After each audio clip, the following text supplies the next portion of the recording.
ठीक है बेटा। तो हमने एंड किया था आईबीसी के रिफॉर्म्स के बाद हमें डेवलपमेंट ऑफ कैपिटल मार्केट के बारे में बात करनी थी।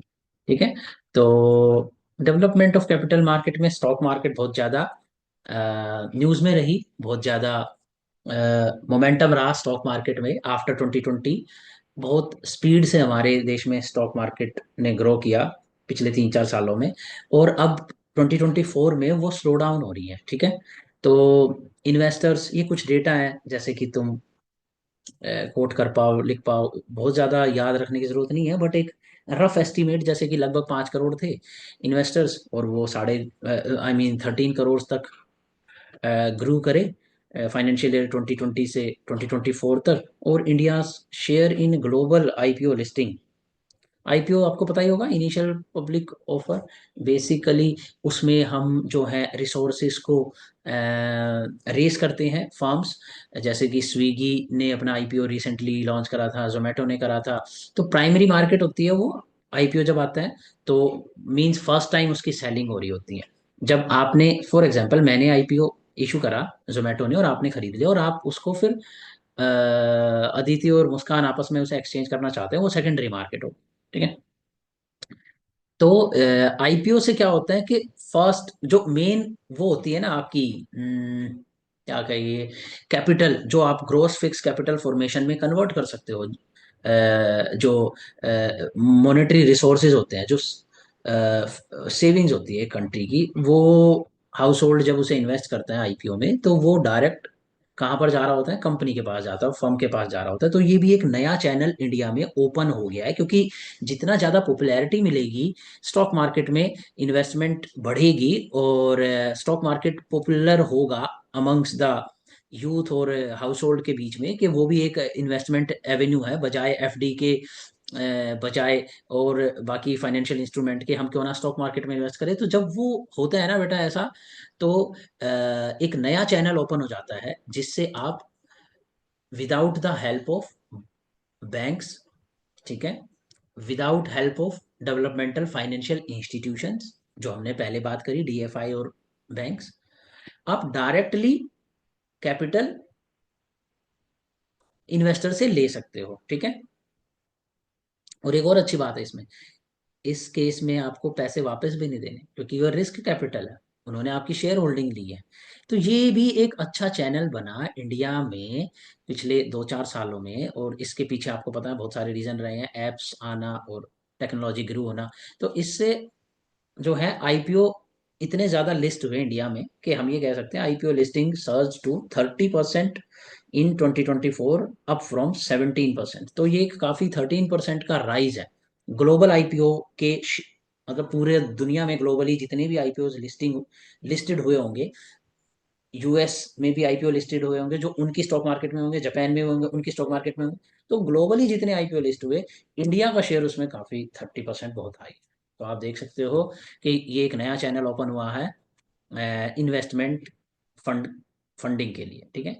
अब प्राइमरी मार्केट में क्या होता है, आईपीओ, इस आईपीओ से ये मैंने आपको जो बताया 25.6% ऑफ ग्लो क्या है, gross capital, GCF, gross fixed capital formation,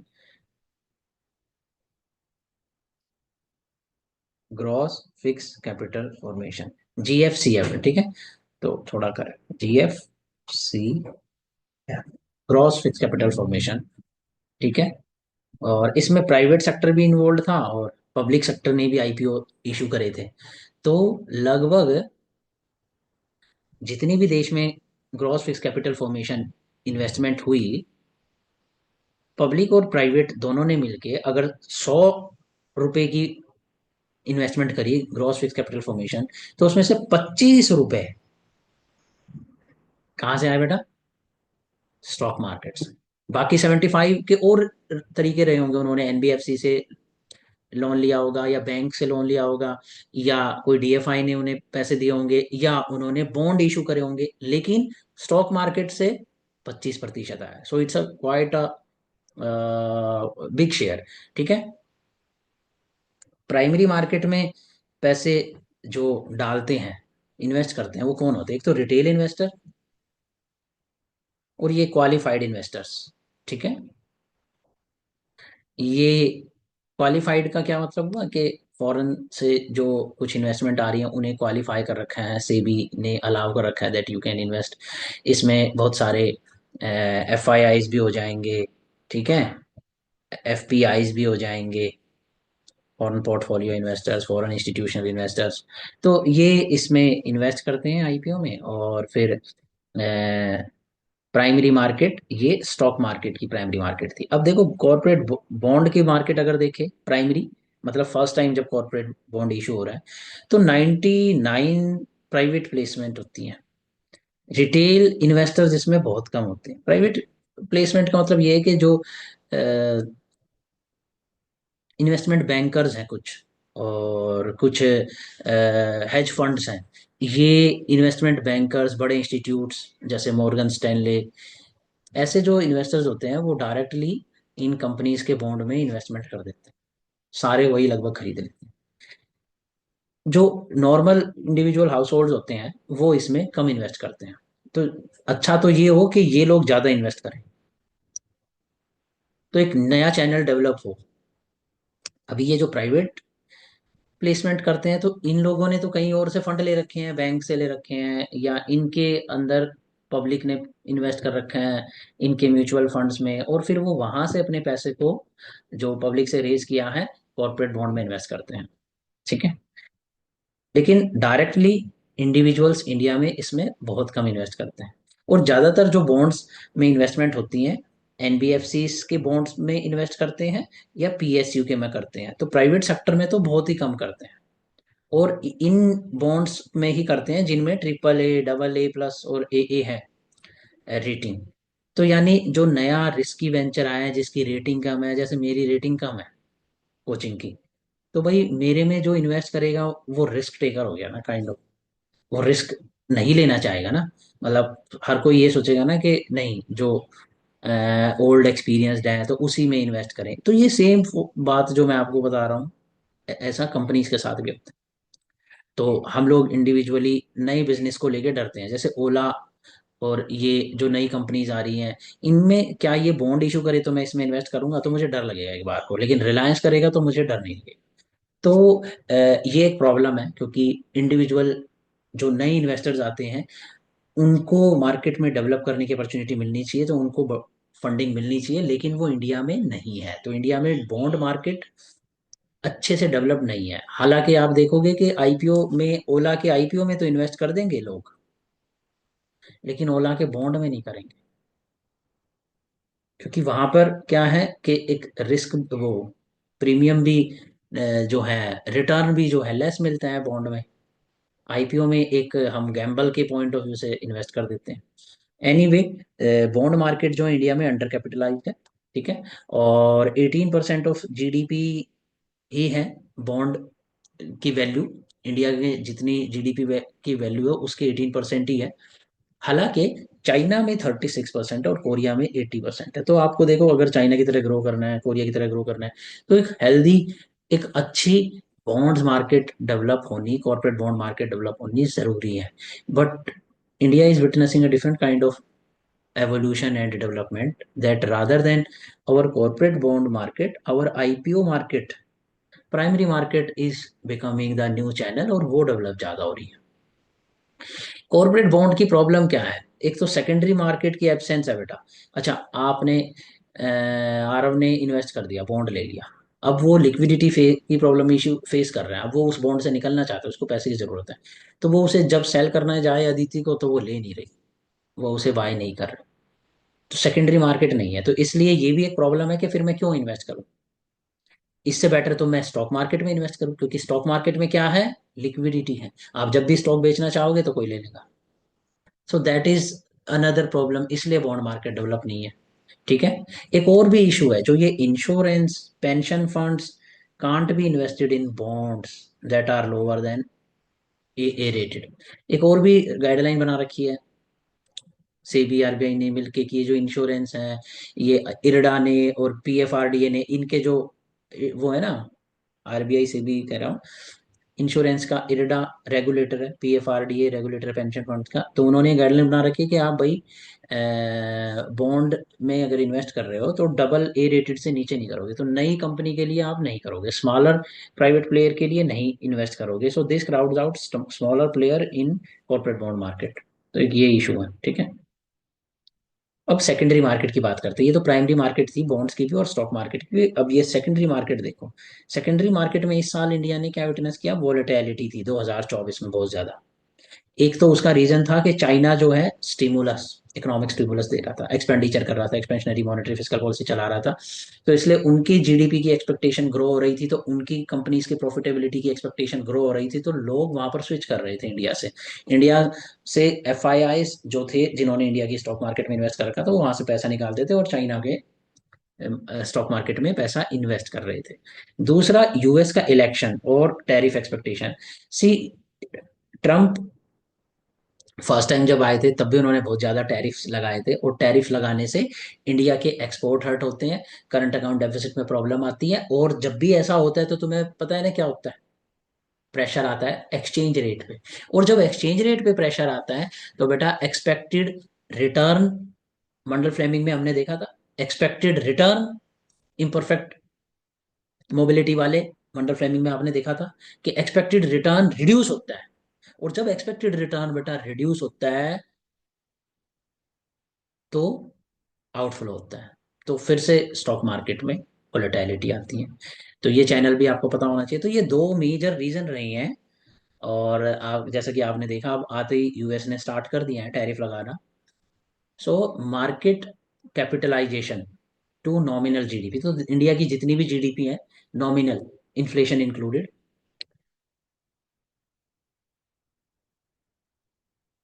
तो जब हम ये रेशो निकालते हैं, ठीक है, market capitalization to nominal GDP, तो न्यूमरेटर में रहता है कितना स्टॉक मार्केट में पैसा इन्वेस्टेड है, अपॉन में रहता है जीडीपी, ठीक है। तो ये लगभग ग्रॉस डोमेस्टिक प्रोडक्ट प्रोड्यूस हुआ जो साल, अब ये लगभग 136% था इंडिया में, जबकि यूएस में ये 213% होता है, चाइना में 65% होता है, जापान में 157, ब्राजील में 37। So compare to US still हमारी मार्केट कैपिटलाइजेशन कम है, और यूएस की मार्केट कैपिटलाइजेशन बहुत हाई है, तो उनके स्टॉक मार्केट का साइज बहुत बड़ा है और वहां पर बहुत ज्यादा इन्वेस्टमेंट होती है compare to their GDP ratio. तो उनकी market capitalization to GDP ratio India से 213%, इंडिया से नहीं, मींस उनकी जीडीपी के 213% आई है। सो अगर उनकी जीडीपी कह लीजिए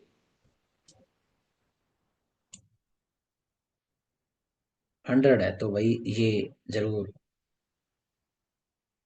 200, 213 रही होगी, ठीक है।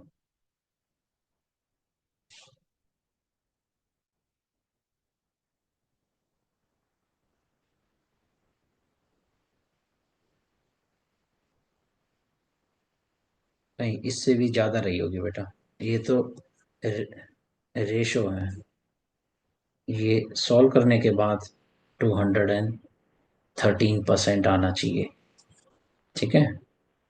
213% ये रेशो सॉल्व होने के बाद आनी चाहिए। कौन सी? ये इन्वेस्टमेंट मार्केट कैपिटलाइजेशन अपॉन में यूएस की जीडीपी, तो ये फिगर 213% होनी चाहिए। तो अब फिर अगर आप यहाँ पे जीडीपी में 100 देते हो तो इस फिगर के अकॉर्डिंग न्यूमरेटर, ठीक है। तो ये एक फिगर दे रखी है जिससे हम कंपेयर कर सकते हैं कि इंडिया में 136% गई हुई है, यूएस में 213% है। तो ये एक छोटा सा डेटा आप याद कर सकते हो। फिर ये आपने देखा हुआ है कि सेकेंडरी मार्केट में राइज इन इन्वेस्टर्स पार्टिसिपेशन, तो आईपीओ में भी बढ़े हैं लोग। अब हम आईपीओ में भी इन्वेस्टमेंट करते हैं जब हम डीमैट अकाउंट बना लेते हैं, और सेकेंडरी मार्केट में ही पार्टिसिपेशन रहती है। तो डीमैट अकाउंट का नंबर दे रखा है कि कितने डीमैट अकाउंट बने हुए हैं इंडिया में, 18.5 करोड़। तो सब लोगों ने 18.5 करोड़ ने अपना डीमैट अकाउंट बना रखा है, फोन से कनेक्ट करके रखा हुआ है। Digital online app based platform की वजह से ये पार्टिसिपेशन इंक्रीज हुई है। फोन में नहीं आती अगर ये चीज, तो बहुत सारे लोगों के पास पैसे थे लेकिन वो इन्वेस्ट नहीं करता स्टॉक मार्केट में, लेकिन हमने इसको इतना इजी बना दिया कि now everybody don't feel any extra work effort, और so they are more attracted towards this stock market. ठीक है, तो सब लोग ज़्यादा इन्वेस्ट कर देते हैं, और एक हार्ड मेंटालिटी भी होती है। तो क्वांटिटी इफेक्ट, यानी बहुत सारे लोग इन्वेस्टमेंट करने लग गए। ये mutual fund account, mutual fund account में भी 10 crore SIP accounts, mutual fund account में भी सर्ज हुआ, और SIP में भी लोग बहुत इन्वेस्ट करने लग गए, 10 करोड़ से लगभग। फिर आप ये देखोगे जब से ट्रम्प आया है ना, आप देखोगे इंडिया की स्टॉक मार्केट दिसंबर ऑनवर्ड गिर ही रही है, और म्यूचुअल फंड में भी SIPs गिर रही हैं। सो ये जस्ट काइंड ऑफ ग्राफ है, बहुत ज़्यादा इंपॉर्टेंट नहीं है, क्योंकि ये तो वापस टेम्पररी फिनोमेना है, ये फिर ऊपर चलने लग जाएगा। तो ये जो ग्राफ है इसका कोई ज़्यादा रेलेवेंस नहीं है, बस समझने के लिए। तो रिस्क क्या है, इकोनॉमिक सर्वे क्या बताता है कि क्या रिस्क है। ये एक बॉक्स में इकोनॉमिक सर्वे ने चैप्टर 2 के बॉक्स 2 से, ये क्या है, बॉक्स 2.2, ये इस बॉक्स के अंदर उन्होंने एनालिसिस एनालिसिस करके बताया। ठीक है, तो पहले तो ये इंडेक्स को समझने की कोशिश करो, ये क्या है, Morgan Stanley capital international index. अब ये इंडेक्स तीन, वैसे बहुत सारे इंडेक्स, इसके सब इंडेक्सेस कैलकुलेट होते हैं, लेकिन हमारे लिए तीन रेलेवेंट है। एक तो MSCI ग्लोबल, ठीक है, एक MSCI इंडिया, एक MSCI इमर्जिंग मार्केट। तो ये इसलिए इंपॉर्टेंट है कि जितने भी इमर्जिंग इकोनॉमीज हैं, चाइना नहीं, ब्राजील, चाइना भी काइंड ऑफ इमर्जिंग ही है अभी तो, पर कैपिटा इनकम उसका डेवलप्ड कंट्री के लेवल पे अभी नहीं पहुंचा है। तो इमर्जिंग, ब्राजील, वियतनाम, तो ये सारी इमर्जिंग मार्केट्स हैं। ठीक है, और इन इमर्जिंग मार्केट्स में इंडिया की वैल्यू इतनी बढ़ गई है, इंपॉर्टेंस, कि ये जो इंडेक्स कैलकुलेट करता है MSCI, उसमें 20% वेट इंडिया को जाता है। ठीक है, तो ये एक इंडिया की इम्पोर्टेंस शो करने के लिए है कि how important the India is becoming for global financial market. ठीक है, for global capital market basically. तो पूरी दुनिया में जितने स्टॉक्स में इन्वेस्टमेंट होती है, स्टॉक की जो कैपिटल होती है इमर्जिंग मार्केट के अंदर, सिर्फ इमर्जिंग, इसमें US वगैरह को हटा दें तो कुछ कंट्रीज होंगी इमर्जिंग मार्केट इकोनॉमीज, उनका एक टोटल कैलकुलेशन होगी, उनके देश की कितने, जैसे इंडिया में 100 रुपीज स्टॉक्स में लगे हुए हैं, चाइना में 200 लगे हुए हैं, तो फिर एक प्रॉपर उनको ऐड करके एक इंडेक्स कैलकुलेट होगा, और उस इंडेक्स में इंडिया जो है उस इंडेक्स को 20% फॉर्म करता है। So this reflects the importance of Indian capital market. ठीक है, फिर MSCI ग्लोबल, MSCI ग्लोबल में तुम देखोगे कि पूरी दुनिया में किसके ज्यादा वेटेज है, US की। पूरी दुनिया में जितनी स्टॉक मार्केट में इन्वेस्टमेंट होती है, और उसके बेसिस पे एक ग्लोबल इंडेक्स कैलकुलेट होता है। तो आप इस इंट्यूशन को समझ सकते हो। देखो ये इंडेक्स की डिटेल में जाने की जरूरत नहीं है, एक छोटी छोटी ये कैसे कैलकुलेट होता है, ये सब हमारे काम का नहीं है। हमें इतना पता होना चाहिए कि इस इंडेक्स की कैलकुलेशन में US की वेटेज 75% है, जैसे इंडिया की 20% है इमर्जिंग इकोनॉमी से। पूरी दुनिया में जब अगर ये इंडेक्स कैलकुलेट करते हैं तो US की 75% वेट होता है। तो इससे आप क्या कंक्लूजन निकालते हो कि ये MSCI इंडेक्स ऊपर जा रहा है या नीचे जा रहा है। इसको बहुत ज्यादा डिटरमिन कौन करता है, US की स्टॉक मार्केट। तो US की स्टॉक मार्केट ऊपर जब जा रही होगी तो MSCI ग्लोबल ऊपर जाएगा, क्योंकि 75% वेट MSCI ग्लोबल का US कंट्रोल करता है। जब US की स्टॉक मार्केट गिरेगी तो MSCI नीचे गिर रहा होगा। ठीक है, तो ये बेंचमार्क होता है ग्लोबल इक्विटी मार्केट का। तो स्टॉक मार्केट में इन्वेस्टर्स और पॉलिसी मेकर्स इस इंडेक्स को देखते रहते हैं, और इससे एंटिसिपेट करते रहते हैं ये इंडेक्स ऊपर जा रहा है तो means capital market is doing good across the world. Serve as a reference point for investors to assess their portfolio investment. अच्छा, एक और भी है, जैसे मैंने एक पोर्टफोलियो बनाया और इन्वेस्टमेंट कर रखी है, और मैं देख रहा हूँ MSCI ग्लोबल जा रहा है और मेरा पोर्टफोलियो नीचे जा रहा है, तो मैं कंपैरिजन कर सकता हूँ कि यार अच्छे इंडेक्सेस में, अच्छे अच्छे स्टॉक्स में मैंने इन्वेस्ट नहीं किया। MSCI देखो ग्लोबल ऊपर जा रहा है और मेरा पोर्टफोलियो नीचे जा रहा है, तो I am not, my portfolio is not optimised, my portfolio is not efficient, I have not invested in the right and proper stocks, because overall stock market is going up, and I am going down, so therefore I must be in that kind of portfolio, the stocks of which are falling, and I should try to rebalance और optimise my portfolio. तो ये एक आपकी help करता है, ठीक है। फिर एक ऐसे ही ना, स्पेशली इंडिया के लिए एमएससीआई इंडिया कैलकुलेट करते हैं, और इसमें ना सिर्फ इंडिया के स्टॉक्स होते हैं, ठीक है। इनके अंदर तो फॉरेन कंट्रीज के स्टॉक्स भी हैं ग्लोबली, और इसमें इमर्जिंग मार्केट इकोनॉमीज के अदर्स कंपनीज के भी है जो कि इंडियन नहीं है। इसमें सारे इंडियन स्टॉक्स हैं, ठीक है। तो ये इस इंडेक्स के अंदर जब हम कोई कंपनी की, इंडिया की कंपनी को इंक्लूड करते हैं, अच्छा ये जो इंडेक्स कैलकुलेट करते हैं एमएससीआई इंडेक्स, इसमें जो भी कंपनीज होती हैं, एक बास्केट ऑफ कंपनीज होती हैं, एक ग्रुप ऑफ कंपनीज होती हैं, तो उन कंपनीज में को हम चेंज करते रहते हैं, ताकि एमएससीआई इंडेक्स इंडिया का, इंडिया की एमएससीआई इंडेक्स इंडिया की बेस्ट वैल्यू को रिफ्लेक्ट करे। तो देखो हमारे को अपना एमएससीआई इंडेक्स हाई रखने की जरूरत क्यों है? हम कैलकुलेट करवाते हैं मॉर्गन स्टैनले से अपना एक एमएससीआई इंडिया इंडेक्स। उसको देख के फॉरेन कंट्री के इन्वेस्टर्स ये देखते हैं कि इंडिया में स्टॉक मार्केट में इन्वेस्ट करना प्रॉफिटेबल है कि नहीं है, तो एमएससीआई इंडिया राइज हो रहा है तो दे विल इन्वेस्ट। सो अब आपको क्या लगता है कि हम क्या करेंगे? हम यही चाहेंगे ना, हमारा एमएससीआई इंडेक्स बेटर रिफ्लेक्ट हो, ताकि सब लोग हमारे यहाँ पे इन्वेस्ट करने आए। तो उसके लिए हम क्या करेंगे? हम ये करेंगे कि हम वो वाली कंपनीज को डलवाएंगे जो बेस्ट परफॉर्मिंग कंपनीज हैं, और वो कंपनीज चेंज होती रहती हैं। सो इस एमएससीआई इंडेक्स की बास्केट के अंदर जो नंबर ऑफ कंपनीज हैं और जो नेम ऑफ कंपनीज है वो चेंज होता रहता है। तो जब भी हम इस एमएससीआई इंडेक्स में कोई कंपनी डालते हैं, तो उस कंपनी को तभी डालते हैं जब उसकी वैल्यू बढ़ रही होती है, और जैसे ही हमें उस कंपनी को इस इंडेक्स में डालेंगे तो उसकी और वैल्यू बढ़ेगी। क्यों? क्योंकि लोगों को ये अच्छा सिग्नल मिलेगा कि एमएससीआई इंडेक्स में इस कंपनी को इंक्लूड करा गया है, so this company is beneficial profitable. तो इंडिया के खुद के डोमेस्टिक इन्वेस्टर्स उसमें ज्यादा इन्वेस्ट करना शुरू कर देते हैं। और ऐसे ही अगर हम एमएससीआई इंडेक्स से किसी कंपनी को निकालते हैं तो ये नेगेटिव न्यूज है उस कंपनी के लिए, तो वहां पे इन्वेस्टर्स उसको डिसइन्वेस्ट करेंगे, ठीक है। सो ये 3 पॉइंट्स है इसके। When a stock is included in MSCI, it's demand of that stock and vice versa. इसकी डिमांड इंक्रीज होती है, increase demand of that stock और vice versa. Significance for both domestic and foreign investors, MSCI index को देख के दोनों ही अपना portfolio optimise करते हैं। Reflects performance of Indian companies equities securities. तो ये एमएससीआई की इंपॉर्टेंस थी। अब ये सारी बातें, छोटी छोटी बातें जो हैं, ये आपको पता होनी चाहिए, ठीक है। अब ये आप देखो कि यूएस की मार्केट भी ऑल टाइम हाई थी। मैंने ये डेटा लिखा नहीं क्योंकि क्या क्या लिखे, लेकिन ये अभी जो यूएस की स्टॉक मार्केट जहाँ पे है वो उसकी पूरी हिस्ट्री में थर्ड हाईएस्ट पे है। मतलब इससे हाईएस्ट भी गई थी, ठीक है, अभी जो चल रही है उनकी स्टॉक मार्केट, जब इकोनॉमिक सर्वे पब्लिश हुआ उससे भी हाईएस्ट गई थी, लेकिन सिर्फ 2 ही बार। तो यानी ये काफी हाई पीक पे है, ठीक है। अब उनका एक इंडेक्स होता है, जैसे हमारा निफ्टी होता है बेटा, वो कैलकुलेट करते हैं standard and poor 500 index, S&P, ठीक है। तो वो 24% से ग्रो हुआ था 2023 में, और फिर 20% से ग्रो हुआ 2024 में।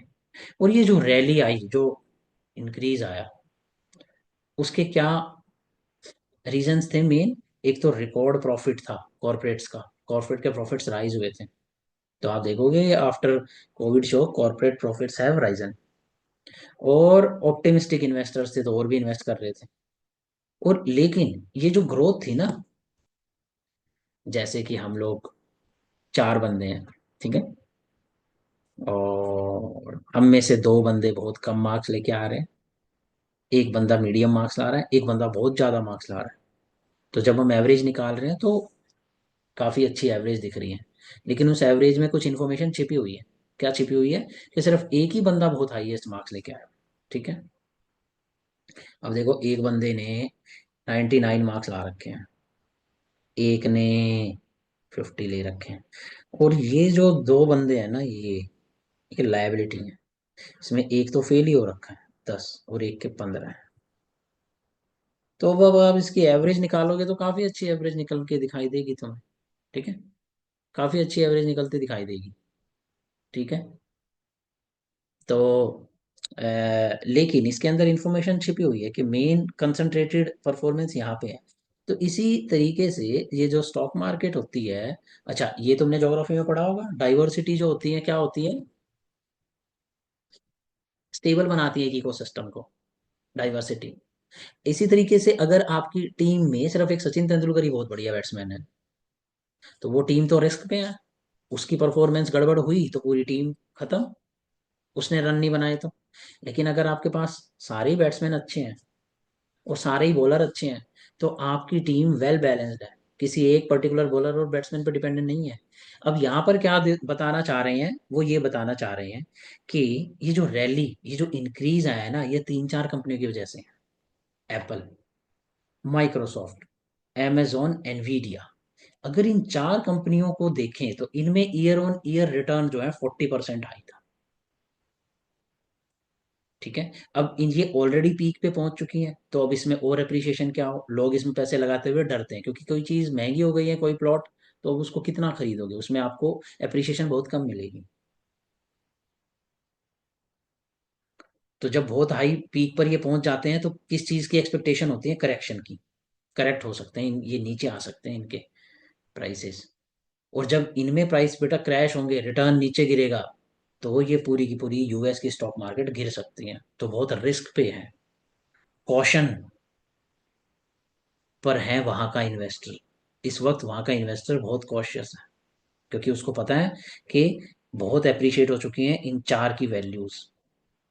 और यहाँ पर इन कंपनीज में किसी में भी फॉल आता है, करेक्शन होती है, तो पूरी स्टॉक मार्केट जो ये 20% 24% रिटर्न दे रही थी, ये नीचे आएगा। अब इसको इन्होंने ना कैलकुलेट करके दिखाया, कैसे कैसे करें, कैसे इन्होंने ये बात प्रूव करी कि इन चार की वजह से ही है मेन। तो इन्होंने क्या किया, इन्होंने स्टैंडर्ड एंड पुअर की 500 कंपनीज जो है टॉप बड़ी कंपनीज, उनका इंडेक्स कैलकुलेट करा, और उन्होंने देखा 1000 से वो ऊपर आता जा रहा है, 1500 प्लस कुछ हो रहा है।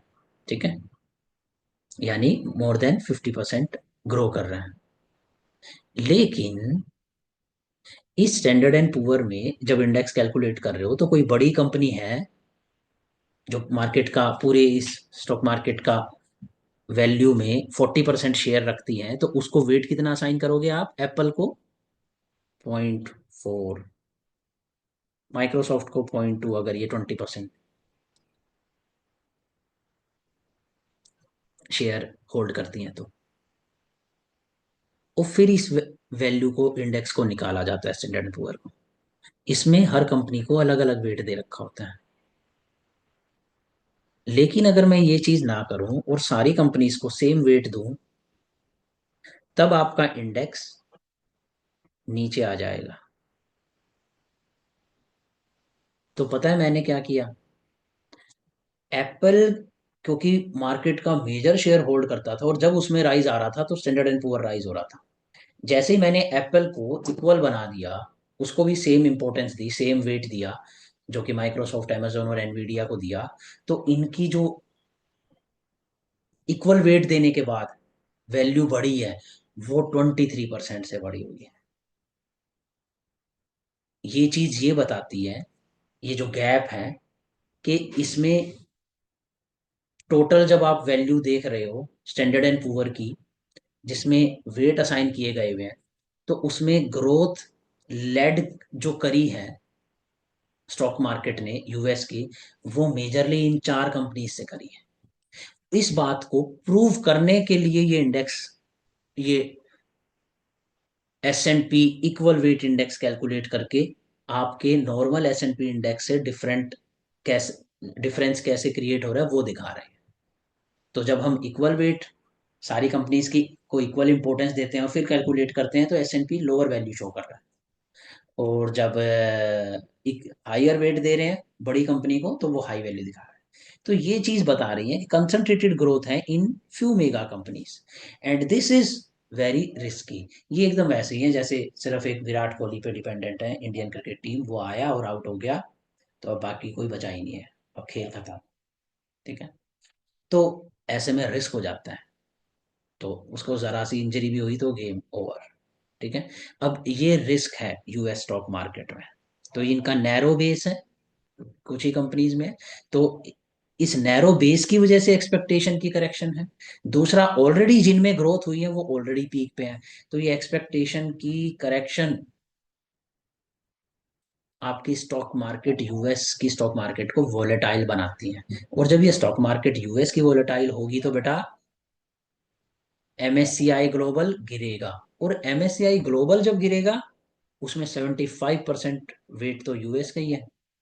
तो वो अक्रॉस द वर्ल्ड अपना नेगेटिव सेंटिमेंट की वेव्स क्रिएट करेगा। अच्छा, एक ये होता है यूएस फेड प्लॉट।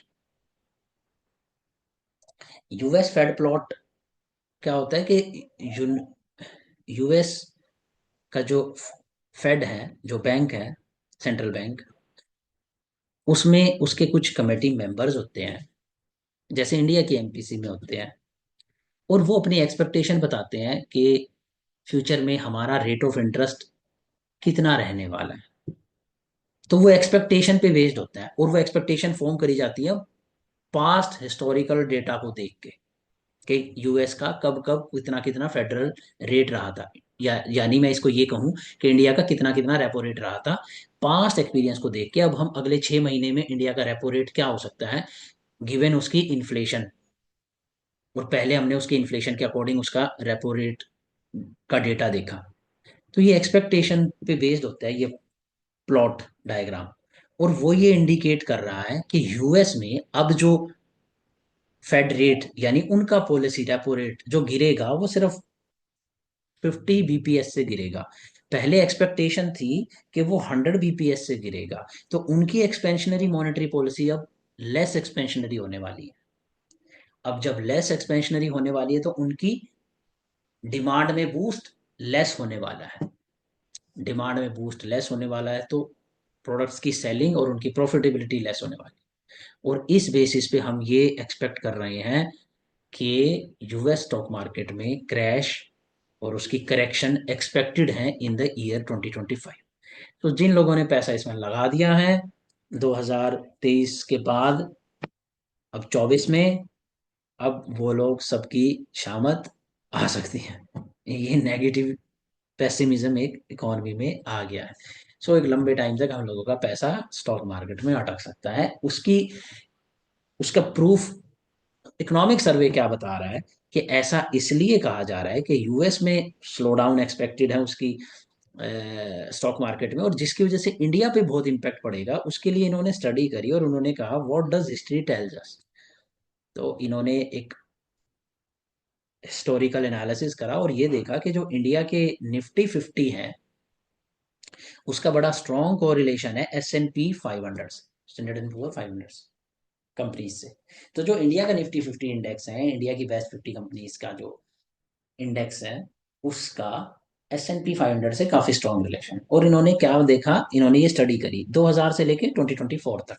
और इन्होंने पाया जब 22 इंस्टांसिस में S&P 500 इंडेक्स 10% करेक्ट मीन्स नीचे आया था, तब निफ्टी 50 उन 22 इंस्टांसिस में से 21 इंस्टांसिस में नीचे गिरा था 10.7 की एवरेज से। तो अगर वो 10% से करेक्ट होते हैं 22 बार, तो हम उसमें से 21 बार नीचे आते हैं 10.7% से। सो दिस इज द प्रूफ कि अगर यूएस स्टॉक मार्केट में गिरावट आई तो इंडिया की स्टॉक मार्केट में गिरावट आई। दूसरी तरफ से भी हम रिलेशन जानने की कोशिश करते हैं, जब इंडिया में करेक्शन होती है तो यूएस पे क्या इम्पैक्ट होता है।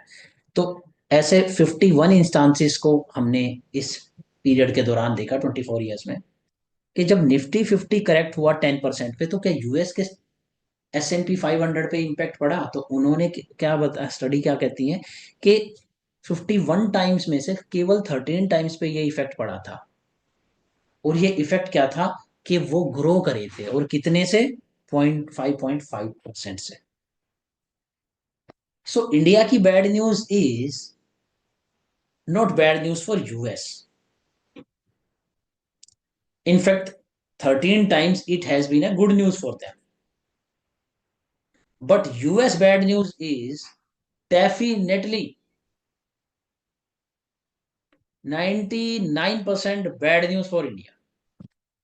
So this is a asymmetric relationship. Indian stock market is more sensitive to US stock market than US market to Indian stock market.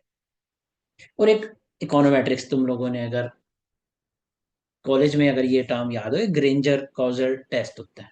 इसमें यही होते हैं, दो वेरिएबल होते हैं, वाई और इधर ये एक्स वेरिएबल, और इसको हम बोल दें कि ये कैसे यूएस की स्टॉक मार्केट हमारे इंडिया के स्टॉक मार्केट डिपेंडेंट वेरिएबल को इम्पैक्ट करेगी। तो इन दो वेरिएबल के बीच में रिलेशनशिप कैलकुलेट करने के लिए ग्रेंजर कॉजल टेस्ट रन किया जाता है, और वो ये बता रहे हैं कि हमने निफ्टी 50 के साथ इस S&P 500 का टेस्ट रन करा इकोनोमेट्रिक्स, और वो ये चीज़ हमें बताता है कि ये रिलेशनशिप कैसी है। तो ये एक सपोर्ट के लिए है, बस आप ये टर्म यूज कर सकते हो। इसको ना भी यूज करो तो सिर्फ कोई जरूरी नहीं है, सिर्फ इकोनॉमिक सर्वे बताओ, as per economic survey studies when US stock market gets corrected by 10%, Indian stock market falls by 10.7%, with 99% chances, or you can say out of 22 instances, in 21 instances this has been observed, ठीक है। So if in 2025 if US stock market corrects, then it may have cascading effect on Indian stock market, ठीक है बेटा। Okay, okay, समझ में आई? Hello, hello.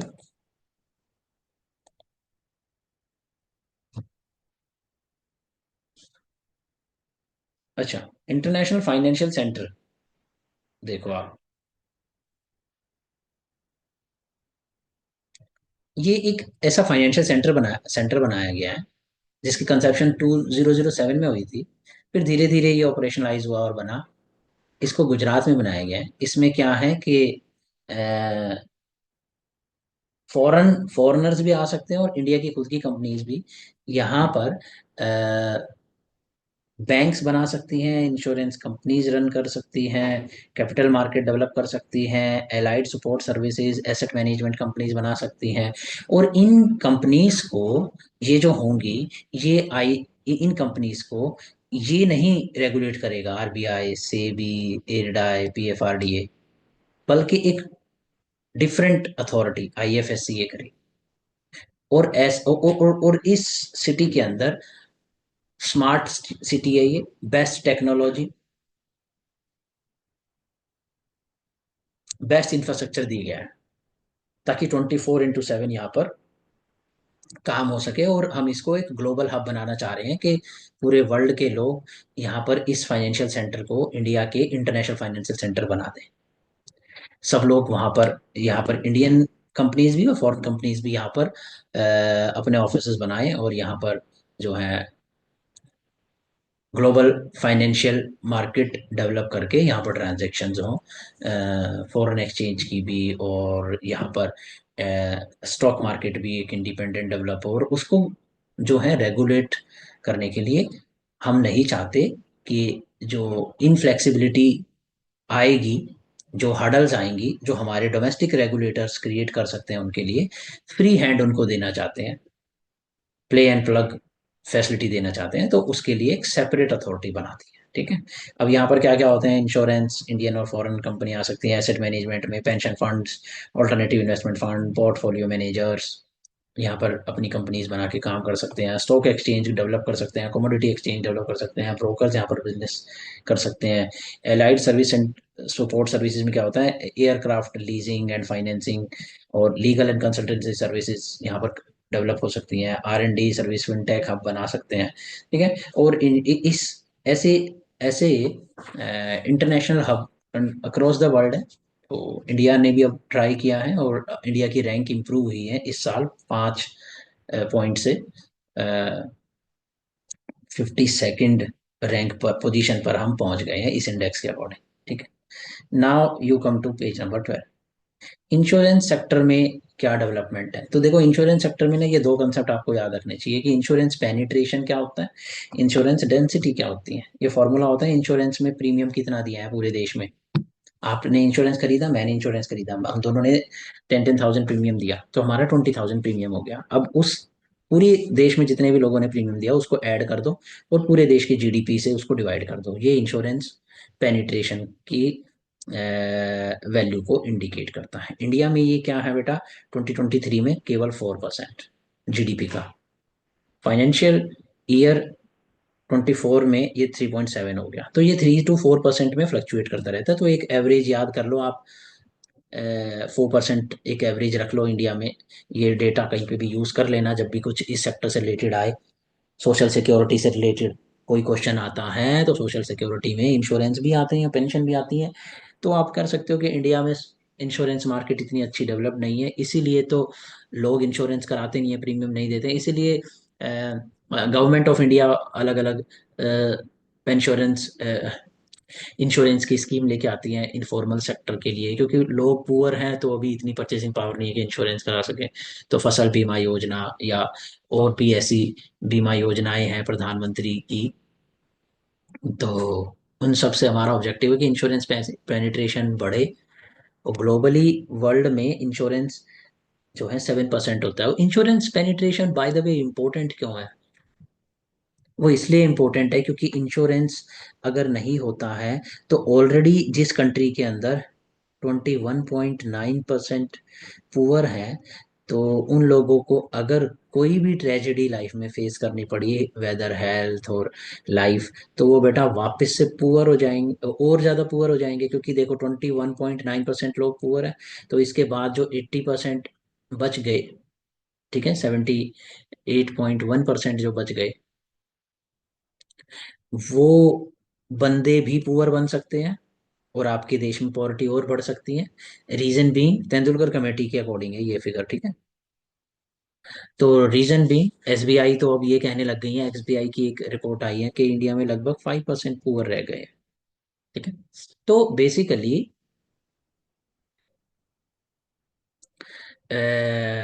Poverty और inequality rise हो सकती हैं इंश्योरेंस अगर नहीं है तो। वो एक आपकी सेफ्टी होती है, तो इसलिए इंश्योरेंस पेनिट्रेशन जरूरी है। अच्छा, इंश्योरेंस भी ना हमारे देश में आप देखोगे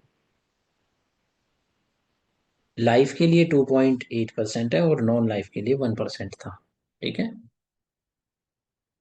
इंश्योरेंस पेनिट्रेशन। तो ये भी एक डिवीजन है, ठीक।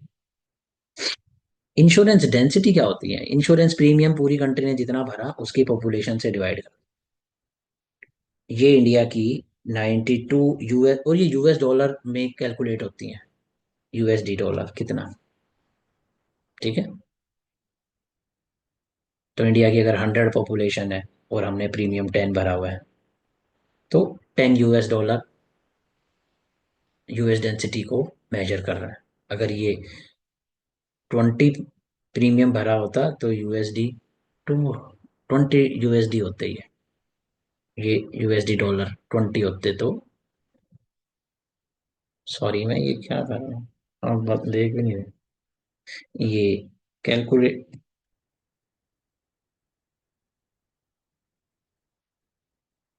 0.2 होता ना बेटा,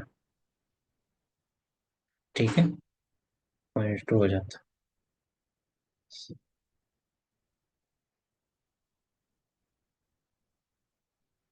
तो ये बस आपको ये याद रखना है कि इंश्योरेंस डेंसिटी का ये फॉर्मूला होता है, insurance premium upon population of the country, ठीक है। और इसके अंदर आप 92 से 95 यूएसडी डॉलर पे जा रहे हो, यानी हर बंदा पर पर इंडिविजुअल इंडिया में 92 92 से 95 यूएसडी डॉलर इंक्रीज देखने को मिला है, ठीक है, इंश्योरेंस डेंसिटी के अकॉर्डिंग। अब नॉन लाइफ 25 यूएसडी है और लाइफ 70 है। तो आप देखोगे कि नॉन लाइफ जो है दोनों में इंश्योरेंस पेनिट्रेशन और इंश्योरेंस डेंसिटी में लेस अट्रैक्टिव है नॉन लाइफ, ठीक है। लाइफ वाला ज्यादा करवाते हैं लोग, ये देखने को, ये कह सकते हैं हम इससे। तो यूएस डॉलर डेंसिटी क्या बता रही है आपको? इंश्योरेंस डेंसिटी यूएसडी के टर्म में हम लोग कैलकुलेट करते हैं, express in US dollars. Indian currency में हम कैलकुलेट नहीं कर रहे कितना प्रीमियम है, उसको कन्वर्ट कर ले रहे हैं ताकि ग्लोबली फिर कंपेयर कर सकें। अब ये एक ऑब्जर्वेशन है, टीयर 1 टीयर 2 टीयर 3 सिटीज को हम टारगेट अच्छे से नहीं कर रहे हैं। हमें करना चाहिए with innovative affordable insurance model with new technology, fintech की हेल्प लेके, ताकि हम पेनिट्रेशन और डेंसिटी बढ़ा सके। डेवलपमेंट पेंशन सेक्टर में क्या है, आईएमएफ का पेपर क्या कहता है, पब्लिक पेंशन स्पेंडिंग, गवर्नमेंट्स की public pension spending advanced economies, as means advanced economies में बाय 2050 उनके 1% ऑफ जीडीपी तक पहुंच जाएगा। तो यानी एडवांस्ड इकोनॉमीज के पूरे जो देश हैं, एडवांस इकोनॉमीज के सारे देशों में जितनी जीडीपी है, उस जीडीपी की 1% की वैल्यू सिर्फ उनकी पेंशन की फंडिंग में जाएगी। इंडिया में लेकिन और ज्यादा जरूरत पड़ेगी, इंडिया की पॉपुलेशन लार्ज है, और इंडिया भी 2050 में अपने डेमोग्राफिक विंडो से बाहर निकल के ओल्ड एज पॉपुलेशन की कैटेगरी में आ जाएगा। और जब हमें 2.5% ऑफ जीडीपी पेंशन फंडिंग के लिए खर्चना पड़ेगा। ठीक है, तो इसके लिए क्या इंपॉर्टेंट है, हम अपने पेंशन सेक्टर को डेवलप करें। ठीक है, वरना हमारे सारे बूढ़ों को पैसे नहीं मिलने वाले हैं, और उसमें कौन बूढ़ा होने वाला है, हम ही लोग होने वाले हैं। क्योंकि अभी जो बूढ़े हैं वो तो चले जाएंगे, हम लोग जो बचेंगे, हम लोगों के लिए ये प्रॉब्लम आने वाली है। तो हमारे लिए जरूरी है कि हम अपना पेंशन सेक्टर को बहुत अच्छे से डेवलप करें। फिलहाल इंडिया में कौन सी स्कीम है, न्यू पेंशन स्कीम, अटल पेंशन योजना, और ये एक डेटा है। तो ये दो स्कीम है मेजरली। एक तो देखो एनपीएस प्राइवेट सेक्टर के लिए भी ओपन है, ऑर्गेनाइज सेक्टर के लिए और पब्लिक सेक्टर के लिए भी। पहले एक ओल्ड एज पेंशन होती थी, ओल्ड पेंशन होती थी, ओल्ड पेंशन स्कीम ओपीएस, जो परमानेंट पेंशन होती थी। ठीक है बेटा, वो हमने हटा दी थी, फेज आउट कर दी थी 2005 में। फिर हम न्यू पेंशन स्कीम लेके आए थे, क्योंकि इंडिया का पेंशन बिल बहुत ज्यादा बढ़ने लग गया था, तो फिजिकल डेफिसिट इंडिया का बहुत ज्यादा रहता था। फिर हमने न्यू पेंशन स्कीम को अलाउ करा, और ये मार्केट बेस्ड थी, इसमें कंट्रीब्यूशन बेस्ड थी, आपको कंट्रीब्यूट करना होगा अपनी सैलरी से। आप ऑर्गेनाइज सेक्टर में अगर हो तो गवर्नमेंट वो गवर्नमेंट सर्वेंट को भी अपना इसमें कुछ कंट्रीब्यूशन करना होगा, प्राइवेट सेक्टर को भी कुछ कंट्रीब्यूशन करना होगा, डिपेंडिंग अपॉन उनका कंट्रीब्यूशन। और फिर वो ये जो न्यू पेंशन स्कीम होगी, ये उनके कंट्रीब्यूशन के फंड को कलेक्ट करा करेंगे, और ये इधर म्यूचुअल फंड में या बॉन्ड्स में गवर्नमेंट के या स्टॉक मार्केट में पैसे लगाया करेंगे, और फिर जो रिटर्न आया करेगा उसके बेसिस पे आपको पेंशन मिला करेगी आफ्टर योर 60, और जब रिटायर हो जाएगी। इसमें प्रॉब्लम ये थी कि कोई परमानेंट पैसे कितने मिलेंगे, इस पर रिस्क था, क्योंकि ये मार्केट बेस्ड थी, तो लोगों में डिमांड थी इसकी, और पॉलिटिकल पार्टीज ने भी इसको एक पॉलिटिकल एजेंडा बनाया। और अब दोबारा से ओल्ड पेंशन स्कीम को एक डिफरेंट वर्जन में लेके आ रहे हैं। एपीवाई के बारे में मैं कहूंगा कि ये अटल पेंशन योजना अनऑर्गेनाइज पुअर सेक्टर के लिए है, और ज्यादातर 80% ऑफ पेंशन सब्सक्राइबर 80% इसी में है, यानी यहाँ पे 20% है। तो बेसिकली वही रेशो रिफ्लेक्ट कर रहे हैं कि जितनी हमारी एम्प्लॉयमेंट अनऑर्गेनाइज सेक्टर में है, वो एपीवाई जैसा डेटा मैच कर रहे हैं। अटल पेंशन योजना में 80% सब्सक्राइबर हैं, न्यू पेंशन स्कीम में जो ऑर्गेनाइज सेक्टर्स में होते हैं उतनी एम्प्लॉयमेंट होती है, लगभग 16 to 17% कुछ फॉर्मल सेक्टर में, ऑर्गेनाइज में, तो वो आपकी पेंशन सब्सक्राइबर के नंबर में भी दिखाई दे रहे हैं। अब ये देखो पीएफ आरडीए जो रेगुलेटर है पेंशन फंड का, वो क्या कह रहा है, share of female subscriber has increased from 37 to 52%, which is a good news कि भाई फीमेल्स जो है काफ़ी इम्पोर्टेंस देने लग गई हैं पेंशन को, तो वो पेंशन के अंदर सब्सक्राइब कर रही हैं एपीआई स्कीम में, यानी और मेजरली इनफॉर्मल सेक्टर वाली फीमेल्स। फिर poor centric, API poor centric होती है और इनफॉर्मल सेक्टर के लिए होती है। New pension scheme market linked है, रिप्लेस्ड ओपीएस, ये बात मैंने आपको बता दी। एक ये स्कीम, इसको देख लेना, एनपीएस वत्सल्य। वत्सल्य क्या है, NPS new pension scheme Vatsalya, ये कुछ छोटे बच्चों के लिए कुछ है ऐसा कुछ, इसको एक बार रीड कर लेना। ये टर्म लिखा हुआ था इकोनॉमिक सर्वे में, मैंने लिख दिया, लेकिन उसको मैं सेपरेटली नहीं पढ़ा, स्कीम्स का पार्ट है ये, आप इसको एक बार गूगल करके रीड कर लेना।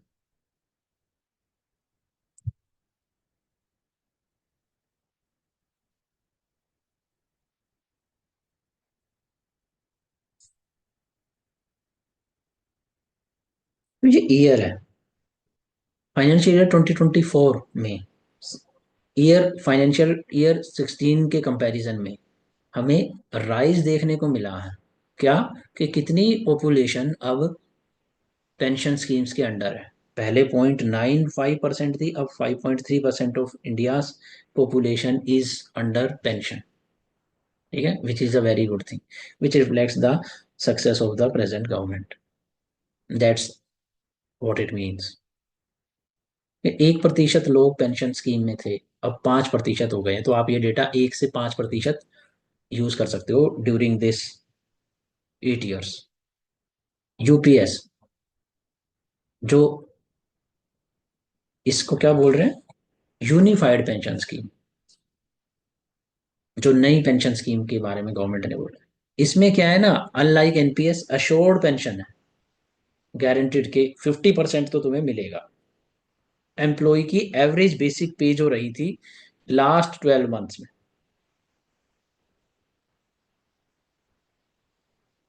ये 50% बेसिक किन को मिलेगी? जिन्होंने मिनिमम 25 साल के लिए जॉब किया और उनके जॉब के रिटायरमेंट से 12 महीने पहले जो एवरेज थी, जो बेसिक पे थी, हर महीने की बेसिक पे को जोड़ेंगे और उसकी एवरेज निकालेंगे। तो हो सकता है लास्ट के 6 मंथ्स में बेसिक पे बढ़ गई हो और उससे पहले 6 मंथ मंथ में कम रही हो, तो इसलिए एवरेज निकालते हैं। फिर assure minimum pension, assured minimum pension, minimum कितनी पेंशन मिलेगी, वो उसकी भी एक फिगर दी है गवर्नमेंट ने। 10,000 तो मिलेगी ही मिलेगी। ये उसके लिए है जो 10 years ऑफ सर्विस है। अच्छा, अब इस 10,000 से ऊपर और ये जो पेंशन मिल रही होगी 25 साल वाले को, इसके बीच में भी पेंशन मिला करेंगे। कुछ लोग ऐसे भी तो होंगे ना जो 15 साल काम करेंगे, तो उनका फिर शेयर 50% से कम होगा, मान लीजिए 40% होगा। लेकिन वो जो फिगर आ रही होगी 10,000 से ऊपर होगी, क्योंकि वो नंबर ऑफ ईयर्स ज्यादा काम करे हुए हैं। तो ये बीच वाली रेंज को कैलकुलेट करा जाएगा case by case basis. But ये दो एक्सट्रीम केस बता दिए कि मैक्सिमम आपको 50% मिल सकता है अपने बेसिक पे का जब आप 25 साल काम करो। जब आप 10 साल काम करोगे तब आपको मिनिमम 10,000 मिलेगी। ठीक है। अशोर्ड फैमिली पेंशन, अगर आपकी डेथ हो गई, आपने गवर्नमेंट जॉब में हो, तो आपको रिटायर हो चुके हो और आप गवर्नमेंट जॉब में थे, आपको पेंशन मिल रही है और आपकी डेथ हो गई, तो आपकी फैमिली मेंबर को मिलेगी उसके बाद 60% जो आपको मिल रही थी।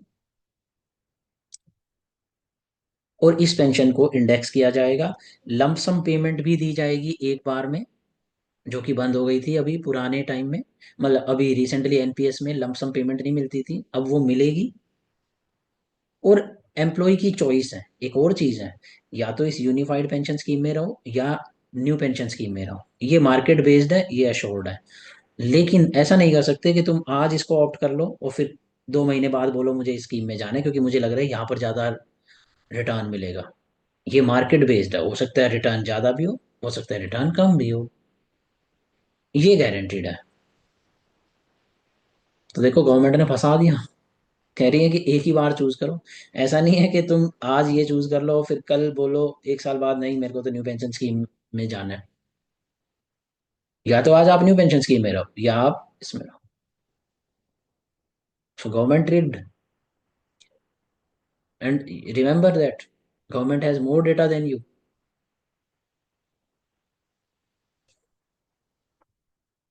Government has more data than you. तो ऐसा हो सकता है कि एनपीएस के रिटायरी को कुछ रिटायरमेंट होने के बाद कुछ सालों बाद इसको 100 रुपीज मिल रहे हैं और ये यूपीएस में 50 रुपीज मिल रहे हो, फिर इसको बुरा लगेगा कि यार यही सही थी पुरानी। दूसरा, टैक्स बेनिफिट भी मिला करेगा इस स्कीम में। जो आप कंट्रीब्यूशन करोगे, कंट्रीब्यूशन आपको इस स्कीम में भी करना होगा, तो जो कंट्रीब्यूशन करोगे उसमें आपको टैक्स बेनिफिट मिलेगा। However, it's different from old pension scheme. In OPS, no contribution was required. इस स्कीम में भी कंट्रीब्यूशन करना पड़ेगा एनपीएस की तरह, लेकिन अशोर्ड रिटर्न की गारंटी दे दी है यहाँ पे कि अशोर्ड आपको 50% मिलेगा। एनपीएस में कोई गारंटी नहीं थी। अच्छा, ओल्ड पेंशन स्कीम क्यों अच्छी थी? क्योंकि उसमें कोई कंट्रीब्यूशन नहीं देना पड़ता था, वो वैसे बिना कंट्रीब्यूशन पे मिलेगी। बट यूनिफाइड पेंशन में 10% ऑफ द बेसिक पे आपको मंथली कंट्रीब्यूट करना पड़ेगा, तब आपको 50% ऑफ द बेसिक पे लास्ट में जो 12 मंथ की सैलरी होगी बेसिक पे की उसकी एवरेज मिलेगी। ओल्ड पेंशन में ये नहीं करना पड़ता था कंट्रीब्यूशन, तो ओल्ड पेंशन को तो नहीं मैच कर सकती गवर्नमेंट, बट अश्योर्ड रिटर्न जरूर दे रही है जो कि एनपीएस में मिसिंग है। But again then it's a gamble. तो अगर आप बारीकी में जाते हो पेंशन स्कीम के, तो आपको दिखाई देगा game, that it's not that simplified कि पुरानी पेंशन स्कीम वापस आ गई है। नहीं नहीं नहीं, पुरानी पेंशन स्कीम में तो कोई कंट्रीब्यूशन ही नहीं करना पड़ता था, अब आपको हर महीने 10% बेसिक पे का कंट्रीब्यूट करना पड़ेगा जब तुम्हें अश्योर्ड पेंशन मिलेगी यूनिफाइड पेमेंट स्कीम में। और ऐसा भी हो सकता है कि ये कम रह जाए एनपीएस से। So it's things, devil lies always in details. Things which might seem glittering and very attractive to you may not be such if you get into the details. Then good pension scheme के क्या characters होते हैं? एक तो ये होता है कि भाई वो सस्टेनेबल होनी चाहिए, गवर्नमेंट उसके पैसे को दे तो पाए तुम्हें। दूसरा ये होता है स्केलेबिलिटी, ज्यादा से ज्यादा लोगों को दे पाए। ये दो मेजर कंपोनेंट होते हैं गुड पेंशन स्कीम के। एक तो सस्टेनेबल हो, कि एसेट लायबिलिटी मिसमैच ना हो गवर्नमेंट को, कि गवर्नमेंट को पैसे 30 साल बाद गवर्नमेंट ये चाहती है कि जितने उसको पेंशन देनी है उतना उसके पास पैसा भी हो।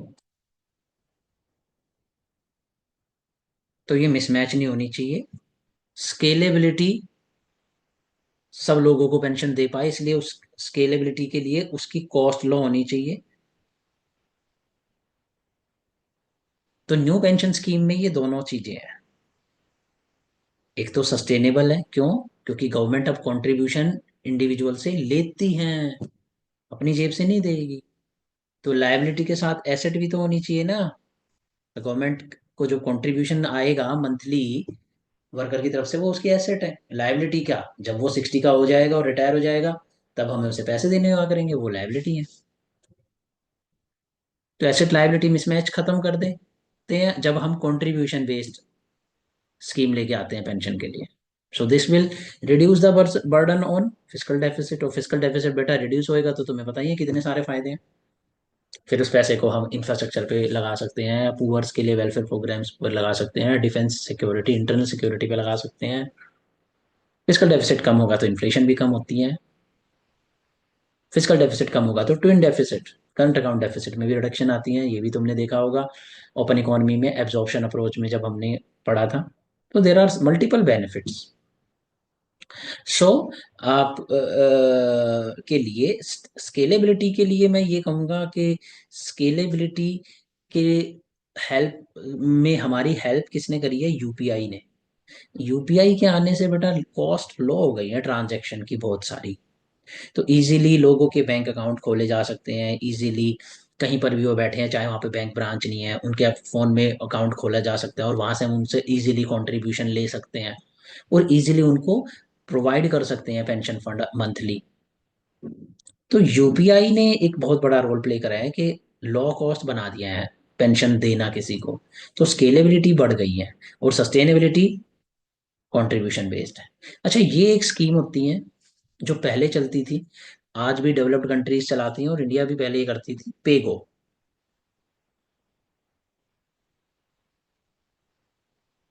पे एज यू गो।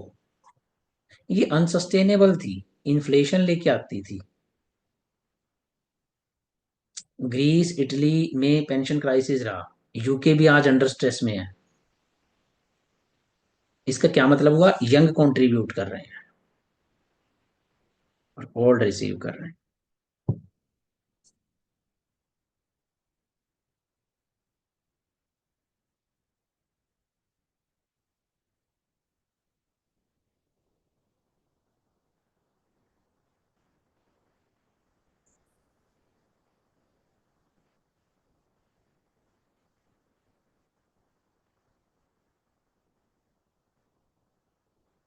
इसका मतलब है कि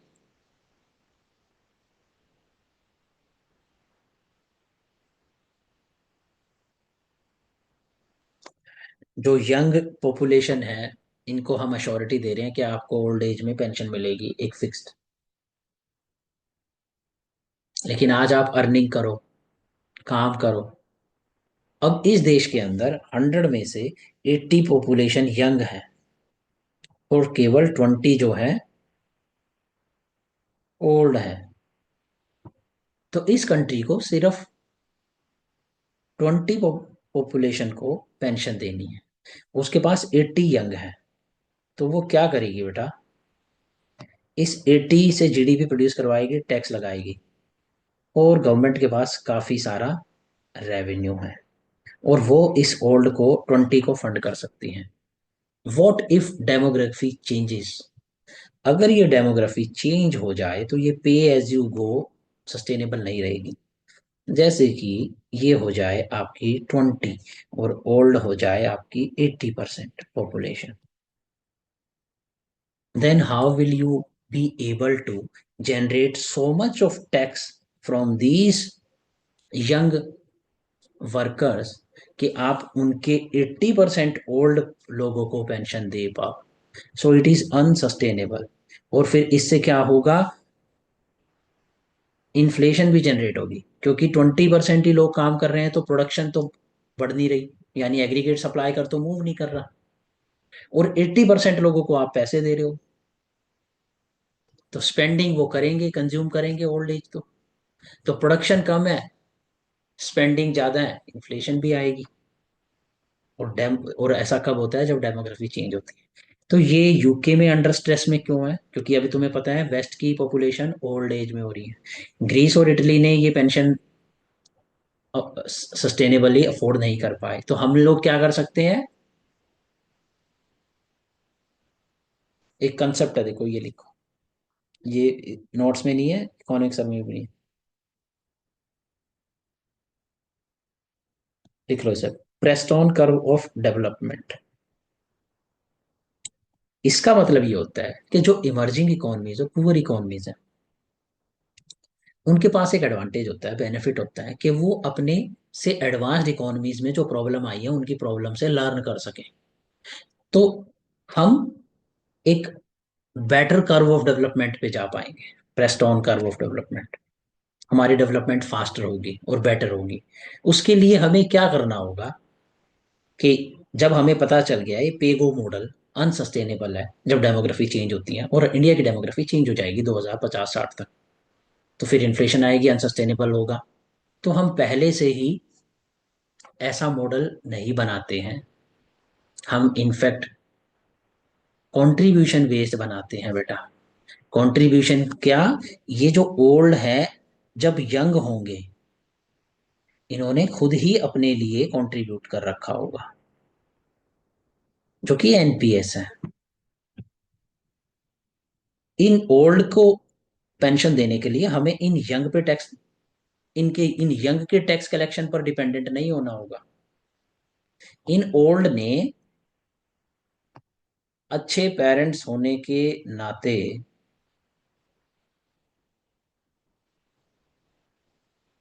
इन ओल्ड ने अच्छे पेरेंट्स होने के नाते अपनी यंग एज में ही कंट्रीब्यूट कर रखा होगा अपनी पेंशन के लिए, और ये अपने यंग चिल्ड्रन पर बर्डन नहीं बनेंगे कि अब तुम हमें पेंशन। तो ये समझ में आया आपको model. Hello, hello, hello, hello. Yes. Okay चलो, बस 2 ही पेज बच गए हैं, डरो मत, खत्म होने। अब ये भी तो है ना बेटा, तुम्हें बार बार नहीं करना economic survey. Let me tell you again, see, the coaching industry has to do economic survey every year. Why, because ये उनके लिए एक अच्छा क्या होता है, प्रमोशन और एडवर्टीजमेंट का प्रोडक्ट होता है। बट इकोनॉमिक सर्वे में हर साल बहुत ज्यादा चेंज नहीं होते हैं। इस साल तुमने ये जो इन्फॉर्मेशन बारीकी में चैप्टर्स को अच्छे से पढ़ लिया, तो तुम्हें सारा chapter, chapter number 2 monetary policy वाला, नेक्स्ट ईयर जब आएगा, या फाइनेंस वाला, मनी एंड फाइनेंस वाला जो चैप्टर आएगा, उसमें 80% यही होगा। सिर्फ 10-20% एक्स्ट्रा आएगा, बाकी सेम चीज रहेगी। आप उसको जल्दी से कवर कर लोगे। तो इसलिए आपको एक ही बार मेहनत लगती है इकोनॉमिक सर्वे में। किसी भी एक साल बैठ के इकोनॉमिक सर्वे को page bye page, line by line read कर लो, समझ लो। और तुम्हें मेरे को लाइन बाय लाइन भी रीड नहीं करवा रहा हूँ मैं तुम्हें नोट्स दे रहा हूँ। और आप चेक करना चाहते हो तो चेक कर सकते हो, इससे इससे कम मिलेगा इकोनॉमिक सर्वे में। इसमें बहुत कुछ है जो मैंने बताया। तो एक बार तुम्हें मेहनत लग रही है, लेकिन नेक्स्ट टाइम नहीं लगेगी। लेकिन अगर समरी पढ़ोगे विजन की, इकोनॉमिक सर्वे की, हर बार पढ़नी पड़ेगी। तुम्हें उसकी जिस्ट फिलॉसफी नहीं समझ में आएगी, तुम बुलेट पॉइंट्स को रट्टा मार रहे होगे। यहाँ पर तुम्हें फिलॉसफी और डेवलपमेंट, एवोल्यूशन, हिस्ट्री समझ में आ रही है। इकोनॉमिक हिस्ट्री समझ में आ रही है इंडिया की। तो फिर तुम्हें रट्टा नहीं मारना, बुलेट पॉइंट को याद करने की जरूरत नहीं है, तुम्हारा माइंड लॉजिकली उस चीज को समझे हुए है। ठीक है, तो इसीलिए इन नोट्स को बनाए भी ऐसे हैं कि लेक्चर के साथ ही अच्छे से समझ में आ जाए। तो इसलिए इसको एक बार करना है, टेंशन नहीं है फिर। ठीक है, फिर देखो फाइनेंशियल सेक्टर रेगुलेटर्स बहुत इंपॉर्टेंट होते हैं। मतलब आरबीआई ही तो रेगुलेट करेगा ना कि सारे बैंक्स की एनपीए, सीआरएआर ये अच्छे से मेंटेन हो गए, क्राइसिस ना आए। सेबी ही रेगुलेट करेगा ना कि कुछ इलीगल काम कंपनीज ना कर रही हो, फ्रॉड काम नहीं कर रही हो, जैसे अडानी पर जैसे एलिगेशन लगे तो उससे मिसट्रस्ट डेवलप होता है मार्केट में। लोग फिर अपना स्टॉक को डिसइन्वेस्ट करेंगे और फिर फ्लक्चुएशन आएगी मार्केट में। तो फाइनेंशियल रेगुलेटर का काम होता है फाइनेंशियल स्टेबिलिटी मेंटेन करना। और ये फाइनेंशियल रेगुलेटर जो होते हैं, इनको ये क्या कर सकते हैं कि ये इनका एक काम होना चाहिए कि ये जो भी रेगुलेटरी पॉलिसी बनाते हैं, ये रेगुलेशंस बनाते हैं बेसिकली। जैसे कि आरबीआई क्या रेगुलेशन बनाएगा कि देखो, all banks must have 12% of CRAR, capital risk weighted capital adequacy ratio 12% होनी चाहिए। ये क्या है, रेगुलेशन।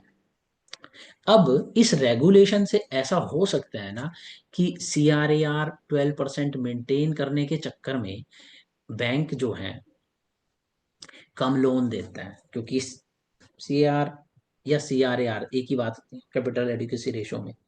ये रिस्क वेटेड एसेट है, और ये न्यूमरेटर में क्या है, कैपिटल। अब ये 15% पहुंच गई है, हमें 12 लानी है। 12 लाने के लिए मैं रिस्क वेट को भी कम कर सकता हूँ या कैपिटल को ही बढ़ा सकता हूँ। तो मैं रिस्क वेट को कम कर सकता हूँ, अगर कैपिटल नहीं बढ़ रही तो बैंक मैं कैसे करूंगा, किसी सेक्टर में लोन देना कम कर दूंगा। और वो जब मैं लोन देना कम करूंगा तो वहां पे इन्वेस्टमेंट नहीं होगी, और वहां पर ग्रॉस फिक्स कैपिटल फॉर्मेशन नहीं होगी, और प्रोडक्टिव प्रोडक्टिव एक्टिविटी रुक जाएगी और परेटो एफिशिएंसी सफर होगी। तो ये प्रपोजल है कि जब ये रेगुलेशंस बनाए जाते हैं, जैसे हमने बोल दिया सीआर 12% होना चाहिए, तो इसका इम्पैक्ट असेसमेंट होना चाहिए। मींस इस पर असेस करो, इस पे एनालिसिस करो कि क्या ये रेगुलेशन जो बनाया गया उससे देश का फायदा हुआ कि नुकसान हुआ। क्योंकि अभी मैंने आपको दिखाया कि इससे एक फायदा क्या है, बैंक्स में स्टेबिलिटी रहेगी, बैंक्स में रिस्क कम रहेगा, बैंक फाइनेंशियल सेक्टर में स्टेबिलिटी रहेगी। लेकिन इसका एक हर चीज के प्रोज और कॉन्स होते हैं। इसका कॉन्स क्या है, इसकी कॉस्ट क्या है, कि प्रोडक्टिव एक्टिविटी में रिडक्शन आ सकती है। तो हमें ये देखना है जो स्टेबिलिटी से बेनिफिट मिल रहा है, क्या वो आउटवे कर रहा है जो स्लो डाउन आ रहा है प्रोडक्टिव एक्टिविटी में लेस लोनिंग की वजह से, क्योंकि रिस्क वेट बढ़ा दिया गया है, या रिस्क वेट ज्यादा होने की वजह से हम कम बहुत रिस्क एवर्स होके लोनिंग कर रहे हैं। तो कंट्री में gross fix capital formation reduce हो रहा है, उससे फिर देश की जीडीपी रिड्यूस हो रही है, एम्प्लॉयमेंट रिड्यूस हो रही है, इनकम रिड्यूस हो रही है, टैक्स कलेक्शन रिड्यूस हो रही है। तो इस रेगुलेशन से फायदा हुआ या नुकसान ज्यादा हुआ। तो ये असेसमेंट करने के लिए सारी रेगुलेटरी बॉडीज जो कि हमारी सेबी है, पीएफआरडीए है, इरडा है, आरबीआई है, ये जितनी रेगुलेटरी फाइनेंशियल रेगुलेटरी बॉडीज हैं, इन ये जो भी रूल्स बनाए हैं, इन पर असेस करो कि क्या ये रेगुलेटरी नियम जो है वो बैंक्स के काम आ रहा है या नुकसान ज्यादा दे रहा है, जनता के काम आ रहा है या नुकसान ज्यादा। तो यहाँ पर मैंने लिखा हुआ है optimal balance between stability and innovation growth. तो इस चीज को ध्यान में रखते हुए आरबीआई ने एक इनिशिएटिव लिया है, आरबीआई उत्कर्ष 2022। सेकंड एआरसी ने क्या बोला था,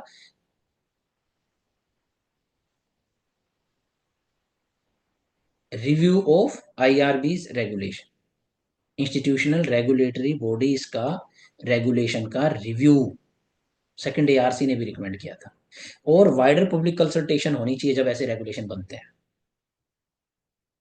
इससे क्या होता है, कंप्लायंस कॉस्ट बिजनेस की रिड्यूस होती है। कंप्लायंस कॉस्ट मतलब इस रेगुलेशन को फॉलो करने के लिए अगर 12% नहीं है, 10% पे भी काम चल सकता है, तो बैंक्स के पास ज़्यादा कैपिटल होगी, ज़्यादा लोनिंग करने की एबिलिटी होगी, रिस्क लेने की एबिलिटी होगी, जिससे वो और न्यू बिजनेसेस को फंड कर सकते हैं, न्यू ग्रोथ, जीडीपी, इनोवेशन लेके आ सकते हैं। तो वो कंप्लायंस कॉस्ट रिड्यूस होती हैं, तो इसलिए वाइडर पब्लिक कंसल्टेशन करो, उससे कंप्लायंस कॉस्ट रिड्यूस होएगी, क्योंकि आप ज़्यादा पब्लिक की प्रॉब्लम्स जो आएंगी, जिन आपके रेगुलेशन की वजह से जो पब्लिक की कॉस्ट बढ़ेगी, वो बता देंगे कि इससे हमारे को प्रॉब्लम होएगी, कॉस्ट बढ़ेगी। जैसे कि जीएसटी को इम्प्लीमेंट करने से पहले वाइडर पब्लिक कंसल्टेशन की ज़रूरत है, क्योंकि जीएसटी से स्मॉल बिजनेसमैन की कंप्लायंस कॉस्ट बढ़ गई है। उसको बिल्स मेंटेन करने के लिए अलग से सीए रखना पड़ रहा है, और फिर उसको टैक्स का सारा काम करना पड़ रहा है, तो उसकी एक परमानेंट फिक्स कॉस्ट बढ़ गई है। सो कंप्लायंस कॉस्ट रिड्यूस हो सकती थी अगर वो हम वाइडर पब्लिक कंसल्टेशन करके इस तरीके से लॉ बनाते कि उसकी कॉस्ट बढ़ती ना। तो इसीलिए ये जरूरी है, ठीक है। इकोनॉमिक सर्वे के 2025 के जो सजेशन है क्या है, इंडिपेंडेंट एजेंसी बनाओ, लेकिन ये डिफरेंट एजेंसी मत बनाओ, आरबीआई के अंदर ही एक इंडिपेंडेंट एजेंसी बनाओ जो उस आरबीआई के ने जो नए रेगुलेशंस बनाए हैं उनको इवेलुएट करे। तो यानी agency housed inside the regulator. Housed inside the regulator का क्या मतलब हुआ, आरबीआई की खुद की अंदर ही एक डिपार्टमेंट है जो एक रेगुलेटरी एजेंसी है, जो आरबीआई के जितने भी रेगुलेशन बनते हैं उन्हें इवेलुएट करती है, ना कि हम कोई इंडिपेंडेंट बॉडी बनाए, फिर कंफ्लिक्ट होगी बॉडीज के अंदर। जो social cost and benefit analysis करे हर रेगुलेशन का, कि इससे सोसाइटी को बेनिफिट है कि लॉस है। स्टेबिलिटी के चक्कर में हम इन ग्रोथ से तो कॉम्प्रोमाइज नहीं कर रहे हैं। This agency to report to board and not management. और एक और चीज, ये जो एजेंसी होगी वो बोर्ड को रिपोर्ट करेगी, ना कि मैनेजमेंट को, क्योंकि मैनेजमेंट का इंटरेस्ट कंफ्लिक्ट कर सकता है। तो आरबीआई का बोर्ड भी है और उसकी मैनेजमेंट भी है, तो बोर्ड को रिपोर्ट करना है। उस बोर्ड को आरबीआई गवर्नर भी रिपोर्ट करता है। अगर डायरेक्ट आरबीआई गवर्नर को रिपोर्ट करेंगे तो वो मैनेजमेंट है। साइबर सिक्योरिटी क्या होता है, इन टर्म्स को गूगल करके थोड़ा देखना। फिशिंग क्या होता है, रैंसमवेयर क्या होता है, डिस्ट्रीब्यूशनल डिनायल सर्विसेज क्या होता है। मतलब बेसिकली अटैक कर देते हैं बहुत सारे बोट, कंप्यूटर के बहुत सारे फर्जी बोट बने होते हैं, वो अटैक कर देते हैं एक सर्विस पे बार बार। जैसे कि डिस्ट्रीब्यूटेड डिनायल ऑफ सर्विस ये होता है, बहुत सारे लोग अचानक से यूपीएससी की वेबसाइट पे फॉर्म भरने जा रहे हैं, तो इतना सारा सिस्टम क्रैश हो जाए, इतनी सारी वहाँ पर एक्टिविटी बढ़ गई है, तो ऐसा करवा सकते हैं फर्जी बोट्स बना के, सिस्टमेटिक जो है ऑटोमेटिक एप्लीकेशन किसी एप्लीकेशन पे अप्लाई करवा के, जो हैकर्स होते हैं वो ये काम कर सकते हैं, उस सर्विस को बंद करवा देते हैं। रैंसमवेयर आपके लैपटॉप को जैसे साइबर सिक्योरिटी, साइबर अटैक से जो है लॉक कर दिया और फिर आपसे पैसे मांग रहे हैं लैपटॉप को ओपन करने के लिए, रैंसमवेयर हो गया। ऐसे ही फिशिंग को, मेरे को एग्जैक्टली याद नहीं आ रही है, इसको गूगल करना। ऐसी ही एक्टिविटी होती है, तो साइबर सिक्योरिटी में ये होता है। तो as per C R T in, number of cyber attack India में इंक्रीज हुए हैं continuously. India tier 1 ranking in, tier 1 ranking basically बताती है कि साइबर सिक्योरिटी कितनी अच्छी है कितनी बुरी है। तो इंडिया की tier 1 ranking in global cyber security index 2024 signifies India's global leadership. तो इंडिया का जो ना साइबर सिक्योरिटी इंफ्रास्ट्रक्चर काफ़ी अच्छा है, तो वो ये बताता है कि टीयर 1 में इंडिया को रखा गया है, तो इसका मतलब स्ट्रांग है India. Global cyber security index calculate होता है एक, वो टीयर 1 टीयर 2 में कंट्रीज को रखते हैं, तो इंडिया को टीयर 1 में रखा गया, तो दैट मीन्स सेफ है इंडिया, साइबर सिक्योरिटी के मामले में काफ़ी रेजिलियंट है। अब आता है आपका risk pertaining to India's financial sector. India के फाइनेंशियल सेक्टर में रिस्क क्या है। तो बैंक का जो रोल है लैंडिंग का, और भी पार्टिसिपेंट्स उसको ओवरटेक कर रहे हैं। UPI, ocean T +1 settlement, east credit access in India, RBI unified landing, ULI interface, MSME farmer. तो ये मैं बताता हूँ। ओशियन देखो क्या है, ये एक प्लेटफॉर्म है जिसपे ऐप बना देंगे, और एक लेंडर वन होगा, लेंडर टू होगा, बहुत सारी ऐप होंगी इससे कनेक्टेड होंगी, और जो क्रेडिट कस्टमर होगा उसकी इंफॉर्मेशन इस ऐप पे होगी, और ये लेंडर उस ऐप पे उसका क्रेडिट स्कोर देख सकता है, और इस सिस्टम के थ्रू, ओशियान के थ्रू, वो ऐप के थ्रू इस कस्टमर को फंड दे सकता है, क्रेडिट दे सकता है। तो इसमें देखो बैंक चला गया बीच में से, direct customer to customer lending हो रही है, सी टू सी। ठीक है। तो ऐसी ऐसी टेक्नोलॉजीज डेवलप हो रही है, इससे क्रेडिट की इजीनेस आ रही है इंडिया में। और यूपीआई के थ्रू भी तो आ रही है, क्योंकि डायरेक्टली आपको पैसा मिल जाएगा, आपको कहीं आना नहीं, जाना नहीं, पेपर वर्क नहीं। आपकी credit history, credit score available है, कोई चेक कर सकता है। इसी तरीके से आरबीआई ने यूनिफाइड लैंडिंग इंटरफेस बनाया है, जहां पर एमएसएमई और फार्मर्स उनकी क्रेडिट स्कोर, क्रेडिबिलिटी देख के डायरेक्ट उन्हें पैसे मिल सकते हैं। एक न्यू ट्रिनिटी बन रही है, पहले जैम ट्रिनिटी बोलते थे, जन धन का मतलब था कि एक अकाउंट, जनधन अकाउंट, आधार से लिंक्ड और मोबाइल से लिंक्ड, तो ये डायरेक्ट बेनिफिट के लिए यूज करते थे। मींस बीच में कोई मिडिल मैन, फार्मर को जो सब्सिडी देनी है उसको खा ना जाए, या नरेगा में कोई जो पेमेंट करनी है उसको कोई चीट ना कर ले। तो हम क्या करते थे, उनका अकाउंट खोल देते थे, उनका आधार लिंक कर देते थे अकाउंट से, और फिर उनके मोबाइल को लिंक कर देते थे, और डायरेक्ट गवर्नमेंट ऑफ इंडिया पे कर देती थी। तो इससे करप्शन रिड्यूस हुई थी जैम ट्रिनिटी से। अब इसी जैम ट्रिनिटी में हम क्या कर रहे हैं, यूपीआई को कनेक्ट कर लेते हैं, और यूएलआई को कनेक्ट कर लेते हैं, यूनिफाइड लिंक्ड इंटरफेस। तो ये क्रेडिट की भी ईजिंग करेगा। So this is the development of more financial ways to provide credit. ठीक है, विद लीस्ट कॉस्ट। अब देखो, ग्लोबल फाइनेंशियल क्राइसिस का लेसन, एक चीज का हमें ध्यान रखना है। Hello, hello. Yes sir. Yes sir. हाँ बेटा, समझ में आ रहा है ना? यस। Yes sir. अच्छा, बस ये लास्ट है, देखो ये थोड़ा सा ही है, बस खत्म हो गया देखो। ठीक है। अब एक छोटी सी स्टोरी बतानी है इसकी। एक मिनट, थोड़ा मैं ब्रेक ले लूं, गले में दर्द हो गया बोलते हो।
ओके।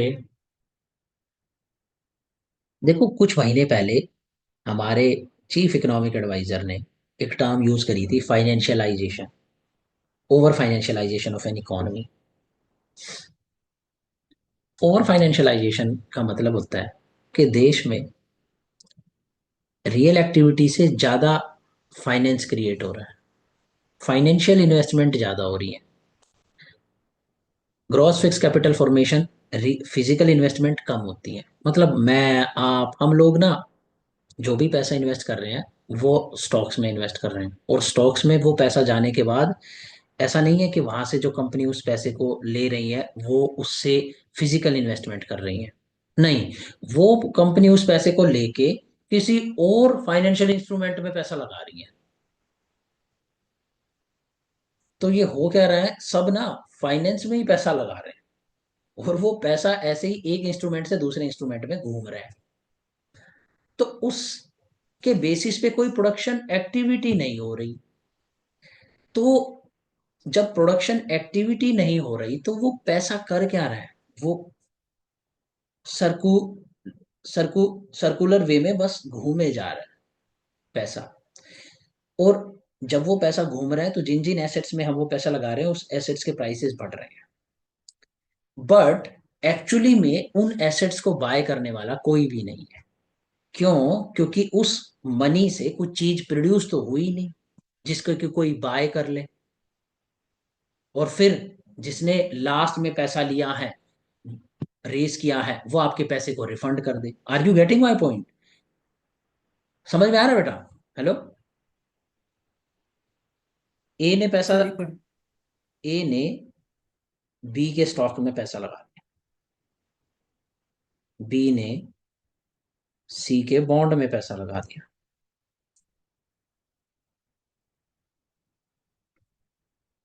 सी ने डी के किसी इंस्ट्रूमेंट में पैसा लगा दिया। ठीक है। और डी ने फिर ए ने कोई प्रोडक्ट लॉन्च करा, कोई फाइनेंशियल प्रोडक्ट, ऑफ कोर्स कोई स्टॉक बॉन्ड कुछ इस तरीके का, उसमें पैसा लगा।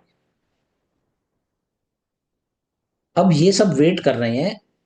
इसने कुछ टाइम के लिए बी में पैसा लगाया था, फिर बी ने कुछ टाइम के लिए सी में लगाया था, सी ने कुछ टाइम के लिए डी में लगाया। वे सब वेट कर रहे हैं। ये इसके इससे एक्सपेक्ट कर रहा है कि अब मैच्योरिटी आएगी, ये एक्सपेक्ट कर रहा है मैच्योरिटी आएगी, मैच्योरिटी।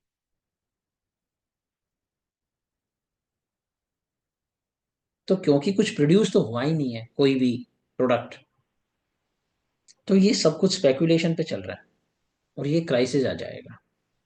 तो मैं आपको ग्लोबल फाइनेंशियल क्राइसिस बताता हूँ कैसे हुआ था यूएस में। तो यूएस में टू फ्रेंड्स थे, ए बी सी। ए फ्रेंड ने एक हाउस खरीदा। इसमें 20 रुपीज पे करे और बाकी 80 रुपीज लोन लिया। लोन लिया बैंक से। बैंक ने लोन दे दिया। ठीक है। बैंक ने किसके बेसिस पे लोन दिया? हाउस के।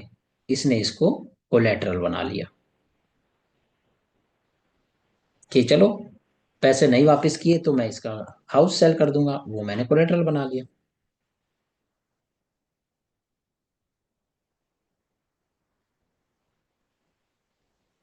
फिर बी ने किया सेम। अच्छा, मीनवाइल इस हाउस की जो वैल्यू थी वो बढ़ रही थी। 100 से 150 हो गई, फिर 200 हो गई।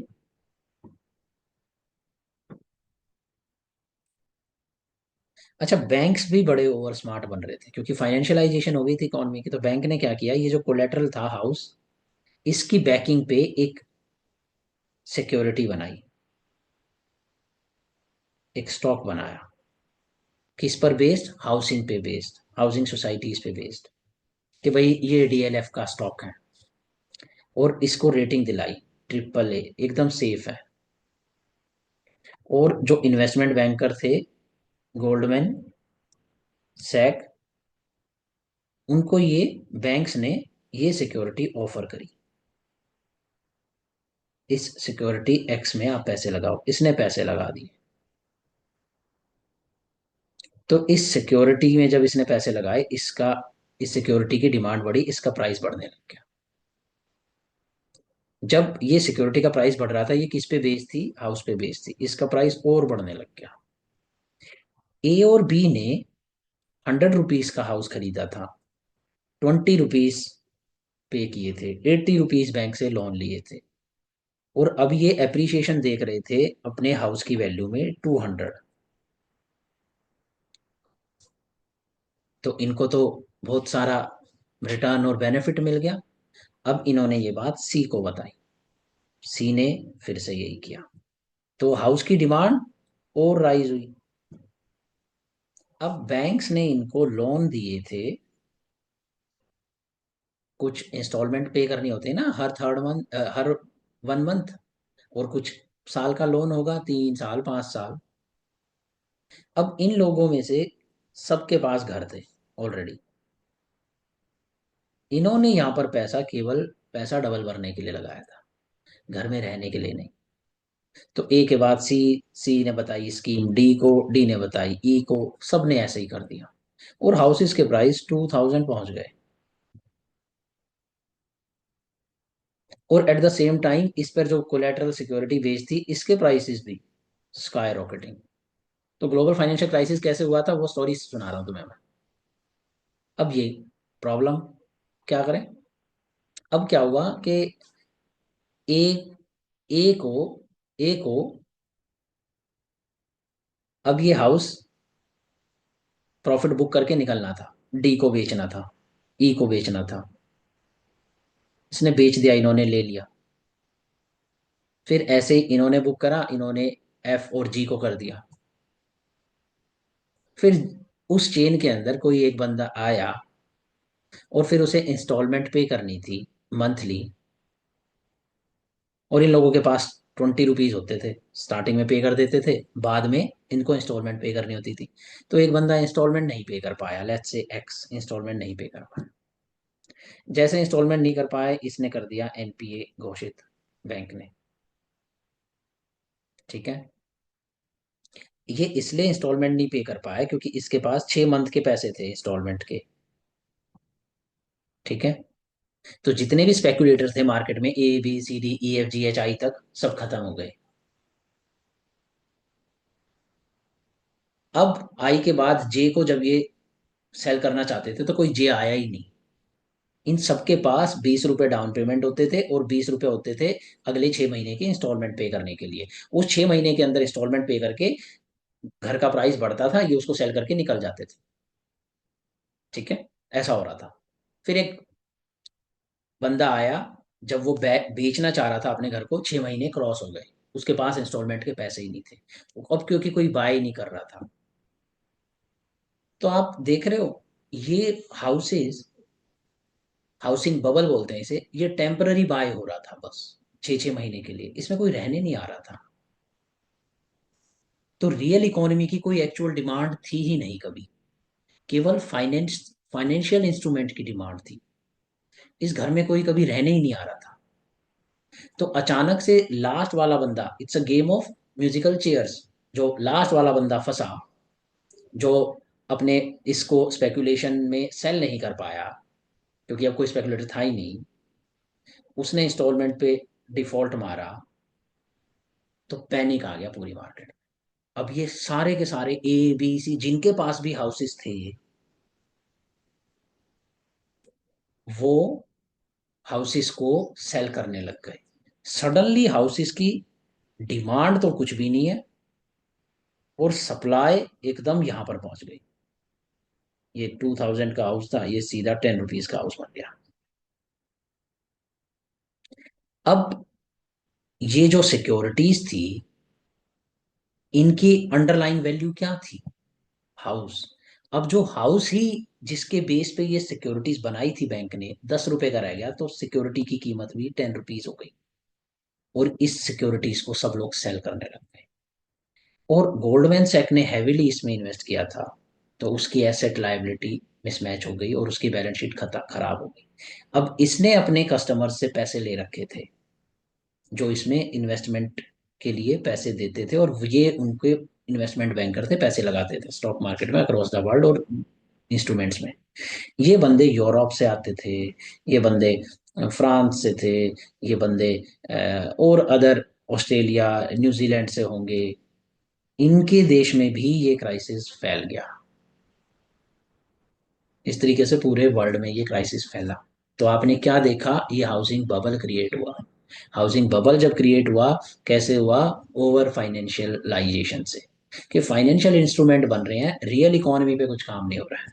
रियल इकोनॉमी में ना इफेक्टिव डिमांड बढ़ रही है कीन्स की, और ना ग्रॉस फिक्स कैपिटल फॉर्मेशन हो रही है कि वो उस हाउस को मैं एक रेंटिंग के लिए खरीद लूं। मैंने परमानेंट उसे खरीद लिया, अब मैं उसे रेंट पे देता हूँ। ऐसा कोई बंदा नहीं था, सब बेचने के लिए खरीद रहे थे। रेंट पे देने के लिए खरीद लेते, तो उस हाउस का यूज होता, और वो मेरे लिए क्या होता? ग्रॉस फिक्स कैपिटल फॉर्मेशन होता। लेकिन मैं उसे gross fix capital formation investment के पॉइंट ऑफ व्यू से नहीं खरीद रहा था, स्पेक्यूलेशन के पॉइंट ऑफ व्यू से खरीद रहा था। This is dangerous. इंडिया को ऐसी फाइनेंशियलाइजेशन से बचना होगा। तो नए नए प्रकार के जो फाइनेंशियल इंस्ट्रूमेंट बनते हैं, वो फाइनेंशियल इंस्ट्रूमेंट एक्चुअली में रियल इकोनॉमी पे इफेक्ट डालने चाहिए। अगर नहीं डाल रहे हैं, वो केवल स्पेक्यूलेशन बढ़ा रहे हैं, तो क्राइसिस आ सकता है इकोनॉमी में। तो जब फाइनेंशियल डेवलपमेंट होती है, तो वो भी इन्वर्टेड यू शेप कर्व की तरह होती हैं। जब आपके फाइनेंशियल इंस्ट्रूमेंट्स बढ़ते हैं, फाइनेंशियलाइजेशन बढ़ती है, यूपीआई से पेमेंट लिंक होने लग गई, अब ये जैसे ओशियान है, राइट, ओशियान है, ओ ओ सी ई एन है, ठीक है, ये यूएलआई है, ठीक है। इन जो ये नए नए इंस्ट्रूमेंट्स क्रेडिट क्रिएशन के, लोनिंग के, या स्टॉक मार्केट में इन्वेस्टमेंट है, फिर स्टॉक मार्केट से इन्वेस्टमेंट के बाद जो कंपनी पैसा उठा रही है उसका क्या कर रही है, दोबारा से किसी स्पेक्युलेटिव एक्टिविटी में लगा रही है। अगर ये सब हो रहा है, तो रिस्क है, एक बबल क्रिएट हो सकता है, फाइनेंशियल बबल। और वो बबल जब बस्ट होगा तो सडन क्राइसिस आ जाएगा। तो ये बता रहे हैं कि स्टार्टिंग में जब आपके पास यूपीआई नहीं है, तो यूपीआई से कितने लोगों का बेनिफिट हुआ है? जैसे मुझे मेरे कोर्स में बेनिफिट हुआ है, यू कैन डायरेक्टली यूपीआई में, ठीक है। तो अदरवाइज मैं आपको दूसरी सीट में बैठ के कैसे पढ़ाता, ठीक है। तो इससे क्या हुआ, एक बिजनेस क्रिएट हुआ। अब मैं जो अर्निंग करूंगा उसे स्पेंड करूंगा अदर एक्टिविटीज पे, स्कूल एजुकेशन पे या कहीं और पे, तो वहां पर बिजनेस डेवलप होंगे। तो ये वाली फाइनेंशियल डेवलपमेंट अच्छी है। लेकिन क्योंकि ये अल्टीमेटली फिजिकल एक्टिविटी को प्रमोट कर रही है। लेकिन आफ्टर अ सर्टेन पॉइंट, जब आप फाइनेंशियल डेवलपमेंट करते जाते हो, तो वो रिस्क होता है। जैसे कि इसमें तुम्हें मैं बताऊं, ये सिक्योरिटाइजेशन, कोलेटरल के बेसिस पे ये सिक्योरिटी बनाना, ओवर फाइनेंशियलाइजेशन था। बैंक्स का यहाँ तक तो ठीक था कि बैंक ने लोन दिया, ठीक है, बैंक्स ने लोन दिया, ठीक है, और फिर इन्होंने देखा कि इंस्टॉलमेंट्स जो है, जो है हाउसिंग सेक्टर जो है प्रमोट होगा। बैंक लोन देगा, तो कस्टमर पेमेंट करेगा, लोन लेके कस्टमर पेमेंट करेगा किसको? बिल्डर को। तो बिल्डर को मिलेगा पैसा, वो ग्रॉस फिक्स कैपिटल फॉर्मेशन करके घर बनाएगा। बेटा ये ओवर फाइनेंशियलाइजेशन थी, लेकिन कोलेटरल के बेस पे एक और सिक्योरिटी बना देना, जबकि घर में कोई रह नहीं रहा है। और इस सिक्योरिटी से क्या होगा, जब इन्वेस्टमेंट होगी तो ये सिक्योरिटी राइज होगी, तो घर का प्राइस भी राइज होगा। तो इसको देख के और स्पेक्युलेटर इन्वेस्ट करने आ रहे हैं, लेकिन रहना किसी को नहीं है। तो ये फाइनेंशियल बबल क्रिएट हो जाता है। तो ये जो इंस्ट्रूमेंट हुआ, कोलेटरल सिक्योरिटाइजेशन, इसने फाइनेंशियल इंक्लूजन नहीं बढ़ाई, इसने ग्रोथ को प्रमोट नहीं किया, उल्टा गिराया। तो ऐसे ही एक कर्व होता है, जो यूएस, ये जो इकोनॉमिक सर्वे रिलेशनशिप बता रहा है, इफेक्ट ऑन ग्रोथ रेट, किसका? फाइनेंशियल डेवलपमेंट इंडेक्स का। जब आपके देश में फाइनेंशियल डेवलपमेंट इंडेक्स बढ़ता है, फाइनेंशियल इंक्लूजन बढ़ती है, जनधन आधार मोबाइल से, या बैंक कॉरेस्पॉन्डेंट से, या और डिफरेंट फाइनेंशियल इंस्ट्रूमेंट जो नए नए आ रहे हैं इन्वेस्टमेंट के, उनसे आपके देश में फाइनेंशियल इंक्लूजन जब बढ़ती है, तो उससे बोरोइंग, इन्वेस्टिंग बढ़ती है। But that happens only up to a certain extent. उसके और जब ये बढ़ती है, तो इन्वेस्टमेंट बढ़ती है, तो क्या होता है, 1% से 2% गई जीडीपी की ग्रोथ, 3% गई, 4% गई, 5% गई, बट वो सर्टेन लेवल तक ही होता है। एक लेवल के बाद जब और ज्यादा नए नए इंस्ट्रूमेंट हो, और ज्यादा फाइनेंशियल इंक्लूजन हो जाए, तो फिर वही क्या करेगी, फाइनेंशियल बबल क्रिएट कर सकती है, और उससे क्राइसिस आ सकता है, और आपकी जीडीपी ग्रोथ बढ़ने की बजाय घट सकती है। इसलिए मैंने ऊपर कोट लिखी हुई है, as the saying goes, unlimited of everything is bad. So financial inclusion is good, क्योंकि फाइनेंशियल इंक्लूजन से लोगों को पैसे मिलते हैं, लोग बैंक से कनेक्ट होते हैं, क्रेडिट क्रिएशन आसान होता है, और उससे हम फिजिकल एक्टिविटी में इन्वेस्ट करेंगे, ग्रॉस फिक्स कैपिटल फॉर्मेशन बढ़ेगा, इन्वेस्टमेंट बढ़ेगी, डिमांड बढ़ेगी, जीडीपी बढ़ेगी। हावेवर, आफ्टर सर्टेन पॉइंट, अगर ओवर फाइनेंशियलाइजेशन हो जाता है, ओवर फाइनेंशियल इंस्ट्रूमेंट्स हम क्रिएट कर देते हैं, तो वो बेटा क्या कर देगा, फाइनेंशियल बबल बना देगा। तो देखो ये रिसर्च बताता है आयरलैंड के केस में क्रेडिट जीडीपी रेशो 1990s में 90% थी और 2007 में 150% थी। और जब इसकी क्रेडिट जीडीपी रेशो 19% से 2007 में 150% बढ़ी, तो इसकी जो प्रोडक्टिविटी ग्रोथ थी, यानी ग्रॉस फिक्स कैपिटल फॉर्मेशन में, मशीन लाने में, टेक्नोलॉजी बढ़ाने में नहीं लगा पैसा, वो 0.5% घट गई। तो हम क्या बोलते हैं इसे, ये ओवर फाइनेंस है। और ओवर फाइनेंस जब होता है ना, एक और चीज भी होती है, माइग्रेशन। कैसे? फाइनेंस सेक्टर में रियल सेक्टर से माइग्रेशन होगी। जब ओवर फाइनेंस होती है तो अलग अलग तरीके के फाइनेंशियल इंस्ट्रूमेंट बनते हैं। सब लोग पैसा कमाने के लिए ये सोच रहे होते हैं, टेक इट फॉर,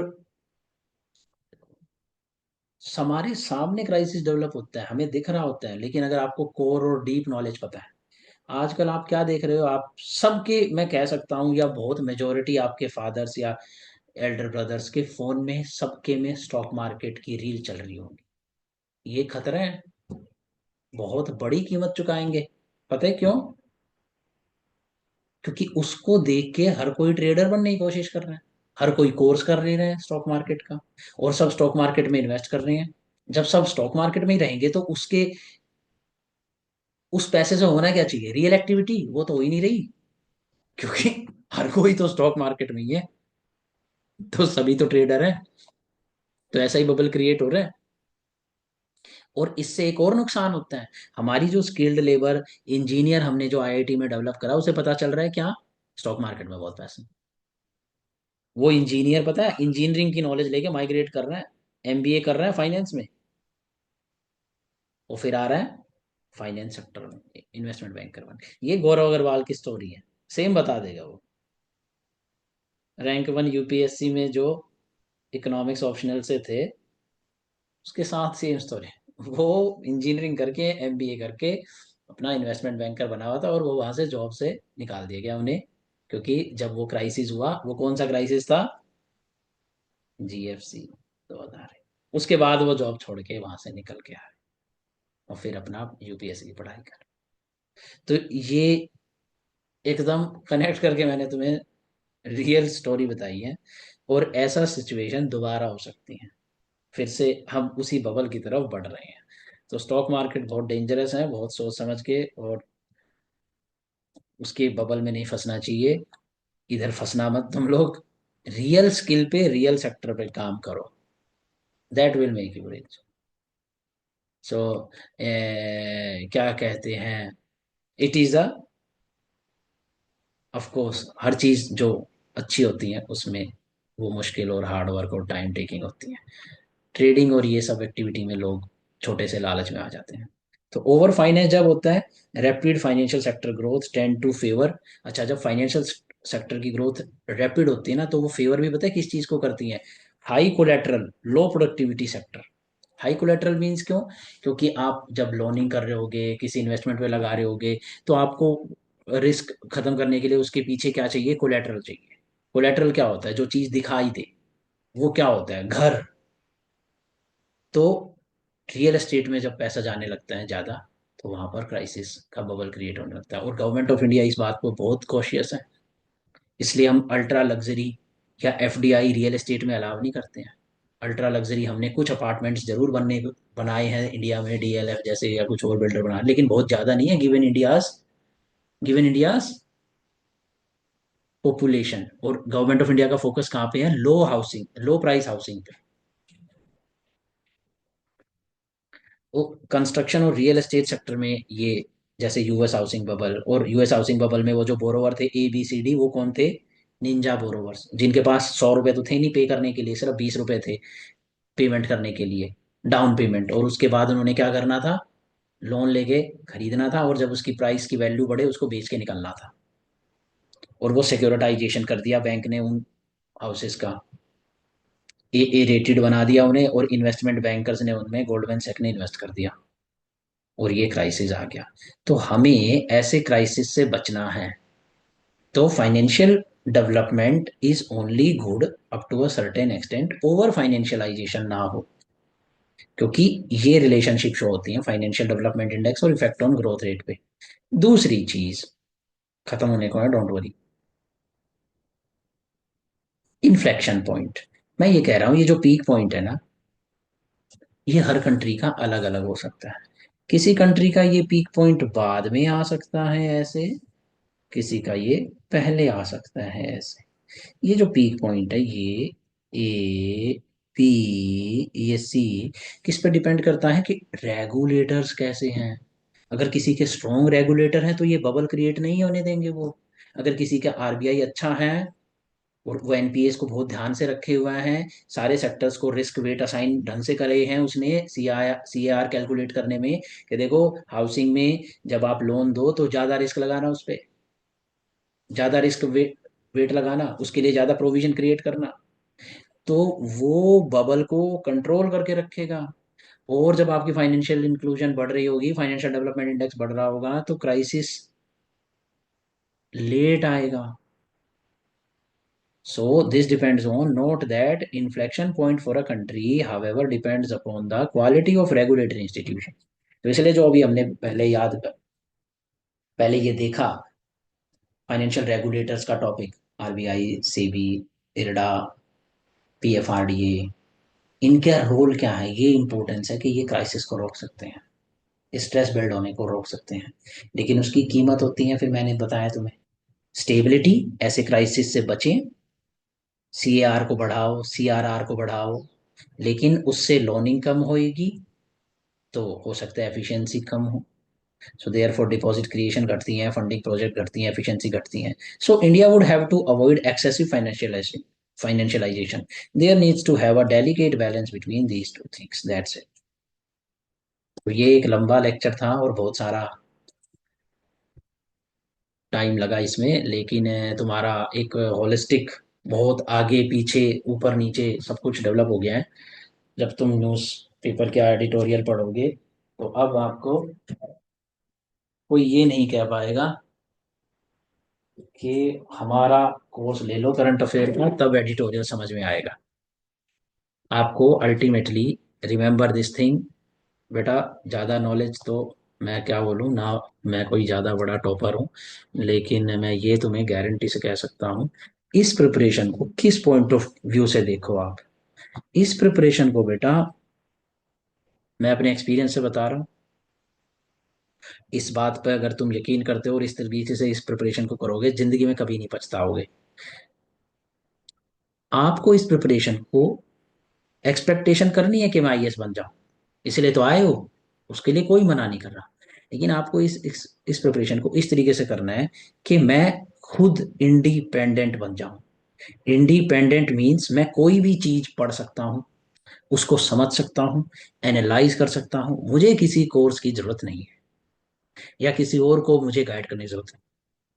अगर मैं इंडिपेंडेंट बन गया तो मैं आईएएस हो सके, अनफॉर्चुनेटली इन केस, क्योंकि देखो गेम ऑफ प्रोबेबिलिटी तो थोड़ा रहेगा क्योंकि 1000 वैकेंसीज है, इन केस में नहीं बन पाया तो भाई मेरे पास ब्रेन्स है, मेरी एबिलिटी हो गई है न्यूज को एनालाइज करके डिकोड करने की, मेरे पास स्किल आ गई है, मैं हर चीज पढ़ सकता हूँ, समझ सकता हूँ। ये चीज की काबिलियत पाने के लिए तुम इस कोर्स को और इस प्रिपरेशन को करो। ये काबिलियत अगर तुम पा लेते हो 23, 24, 25 की उम्र में, तो you are far ahead than people like me, क्योंकि हमें ये एबिलिटी हासिल करने के लिए 35 की उम्र लग गई। आप इसको अगले 2-3 साल में पा लेते हो तो स्काई इज द लिमिट, क्योंकि इकोनॉमी तुम्हें पता चल चुका है बहुत जल्दी डाइवर्सिफाई होती है, डेवलप हो रही है। तुम्हें पता है एक्सपोनेंशियल ग्रोथ पाथ होता है, हैरेड डोमर मॉडल में हम लोगों ने पढ़ा था, एक्सपोनेंशियल ग्रोथ पाथ होता है। तुम्हें पता है हम लोग सिर्फ अभी 3 ट्रिलियन पे हैं इकोनॉमी का साइज, और इसका मतलब अब ये जो इकोनॉमी ग्रो होगी बहुत तेजी से ग्रो होगी, बहुत जल्दी 5, 7, 8 ट्रिलियन। और अब आप सोच के देखो, आपके पेरेंट्स, हमारी जनरेशन ने सिर्फ 3 ट्रिलियन की इकोनॉमी में काम किया, तो 3 ट्रिलियन की इकोनॉमी में स्पेंडिंग कम, तो चीजों की डिमांड कम, तो इनकम जनरेशन कम। लेकिन आप काम करोगे 4-5 साल, 10, 5, 7 साल बाद 10 ट्रिलियन की इकोनॉमी में, इतने पैसे का पब्लिक करेगी क्या, स्पेंड करेगी। बहुत सारी चीजों पे स्पेंड करेगी। और वो अपने बच्चों को लेके, टीचिंग को, उनकी एजुकेशन को लेके और ज्यादा नर्वस होंगे। और वो स्पेंड कर सकते होंगे। मेन चीज तो ये है, आपके पेरेंट्स भी नर्वस है, हम भी है, लेकिन हमारे पास इतनी एबिलिटी तो नहीं ना कि मैं लाखों करोड़ों पैसे खर्च दूं। अगर हो तो मैं खर्च दूंगा एजुकेशन पे। ज्यादातर इंडिया कोर्स करना चाहता है, अच्छी चीज पढ़ना चाहता है, कर नहीं पाता है। क्यों? क्योंकि पैसे नहीं है। इसीलिए आप देखो कितने सारे क्राउड जो है यूट्यूब पर ही है, फ्री में ही पढ़ने की कोशिश कर रहे हैं ज्यादा से ज्यादा। अगर उन बंदों के पास पैसे हो तो क्या वो देंगे नहीं? बच्चे पैसे देना चाहते हैं एजुकेशन के लिए, लेकिन दे नहीं पाते हैं। तो आपके सामने तो मैं ये प्रूव करके दिखा रहा हूँ कि 10 ट्रिलियन इज वेरी क्लोज। अब जितना टाइम 3 ट्रिलियन पे आने में लगा, 10 ट्रिलियन पे लगेगा। एक्सपोनेंशियल ग्रोथ पाथ होता है जीडीपी का। तो तुम ऐसी इकोनॉमी में जाने वाले हो अगले 5-7 साल बाद, जहां पर बहुत ज्यादा स्पेंडिंग होगी। और तुम्हें क्या लगता है उस स्पेंडिंग को कौन अर्न कर पाएगा? जिसके पास ये इंडिपेंडेंट स्किल होएगी, वही पैसा बना पाएगा, वही सक्सेसफुल हो पाएगा। तो इसलिए मेरी राय आपको ये है कि अभी जो आप चीज कर रहे हो, स्ट्रेस और एंजाइटी में फंस के मत काम करो उस पे। काम ये करो कि मुझे आईएएस बनना है। अगर बन गया तो ठीक, वरना मेरे को इंडिपेंडेंट होना है। मैं किसी टॉपर के भरोसे नहीं हूं कि वो मुझे बताए क्या करूं। आप कैसे टॉपर बनोगे जब टॉपर तुम्हें बता रहा है कैसे काम कर? तुम्हारी एबिलिटी होनी चाहिए। Live Mint, Business Standard, the Hindu, जो भी न्यूज़पेपर हुआ, कोई भी मैगजीन, कोई भी स्टफ आया, तुम उसको खुद से समझ लो। वो एबिलिटी एक बार रेडी हो गई तो फिर कुछ भी कर सकते हो भाई। कुछ भी। ये तो बहुत छोटी चीज है ये आईएएस यूआईएस वगैरह। ये मैं आपको बता सकता हूँ क्योंकि मैं स्मॉल ग्रुप में काम करता हूँ, इमोशनल होके काम करता हूँ। तो मैं तुम्हें ये बता सकता हूँ कोई बड़ी चीज नहीं है। लेकिन गिवन गिवन करंट सिनारियोज और अपॉर्चुनिटी, सबसे जल्दी आप इसी को हासिल कर सकते हो। तो इसीलिए ये अच्छी चीज बन जाती है। लेकिन इसका मतलब ये नहीं है कि this is the only option. बहुत सारे ऑप्शन है, बट वो सारे ऑप्शन जो भी हैं बेटा, इंडिपेंडेंट थिंकर को ही मिलेंगे। इंडिपेंडेंट थिंकर और स्किल्ड पर्सन बनने पे ध्यान दो, तो ये तो कुछ भी नहीं है। इसके अलावा बहुत कुछ है। बट अगर वो नहीं बन पाए और हम पैनिक में रहे, छोटे मोटे आधी अधूरी चीजें करते रहे, कुछ कट पेस्ट यहाँ से कर लिया, कुछ कट पेस्ट यहाँ से कर लिया, मैंने वो कोर्स कर लिया, मैं उस कोर्स के रिवीजन पे डिपेंडेंट हूँ, मैं इस कोर्स के रिवीजन पे डिपेंडेंट हूँ, और मैं बस रट्टा मार के पेपर दूंगा, तो बेटा पेपर तो निकलेगा ही नहीं। क्योंकि 1000 इंडिपेंडेंट थिंकर तो इस देश में हर साल प्रोड्यूस होते ही हैं, लेकिन पेपर तो निकलेगा ही नहीं। लेकिन तुम फ्यूचर में भी गड़बड़ा जाओगे। फ्यूचर में तुम्हें लगेगा कि यार फायदा क्या हुआ। तो ये बात आप ध्यान रखना। आप सारा दिमाग इंडिपेंडेंट थिंकर और एनालिटिकल माइंड बनने पे लगाओ, और उसके लिए ये प्रिपरेशन है। और आप कोई अलग काम नहीं कर रहे हो। आपसे पहले भी बहुत सारे टॉपर हुए, या जो नहीं सक्सेसफुल हो पाए वो बंदे, और फिर किसी और चीज में सक्सेसफुल हो गए, कोई एनजीओ में, कोई बिजनेस में, कोई टीचिंग में, कहीं पे भी। उन सब ने अपनी जिंदगी में 4-4, 5-5, 6-6 साल लगाए हैं। लेकिन उन लोगों की एक खास बात थी, उन लोगों ने डर के नहीं, टेंशन में नहीं, नॉलेज को परस्यू करने के पैशन के साथ वो साल लगाए हैं। तो इसीलिए वो, देखो, हर साल फेल होते हैं, लेकिन टीचर भी बहुत अच्छे सब नहीं बनते। ऐसे ही बिजनेसमैन भी सब अच्छे सब नहीं बनते।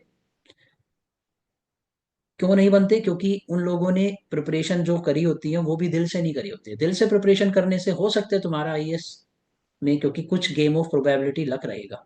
इन केस नहीं हुआ तो भी तुम कामयाब हो, लेकिन वो तभी कामयाब हो जब तुमने प्रिपरेशन दिल से और डीप और ओरिजिनल जेन्युइन करी है।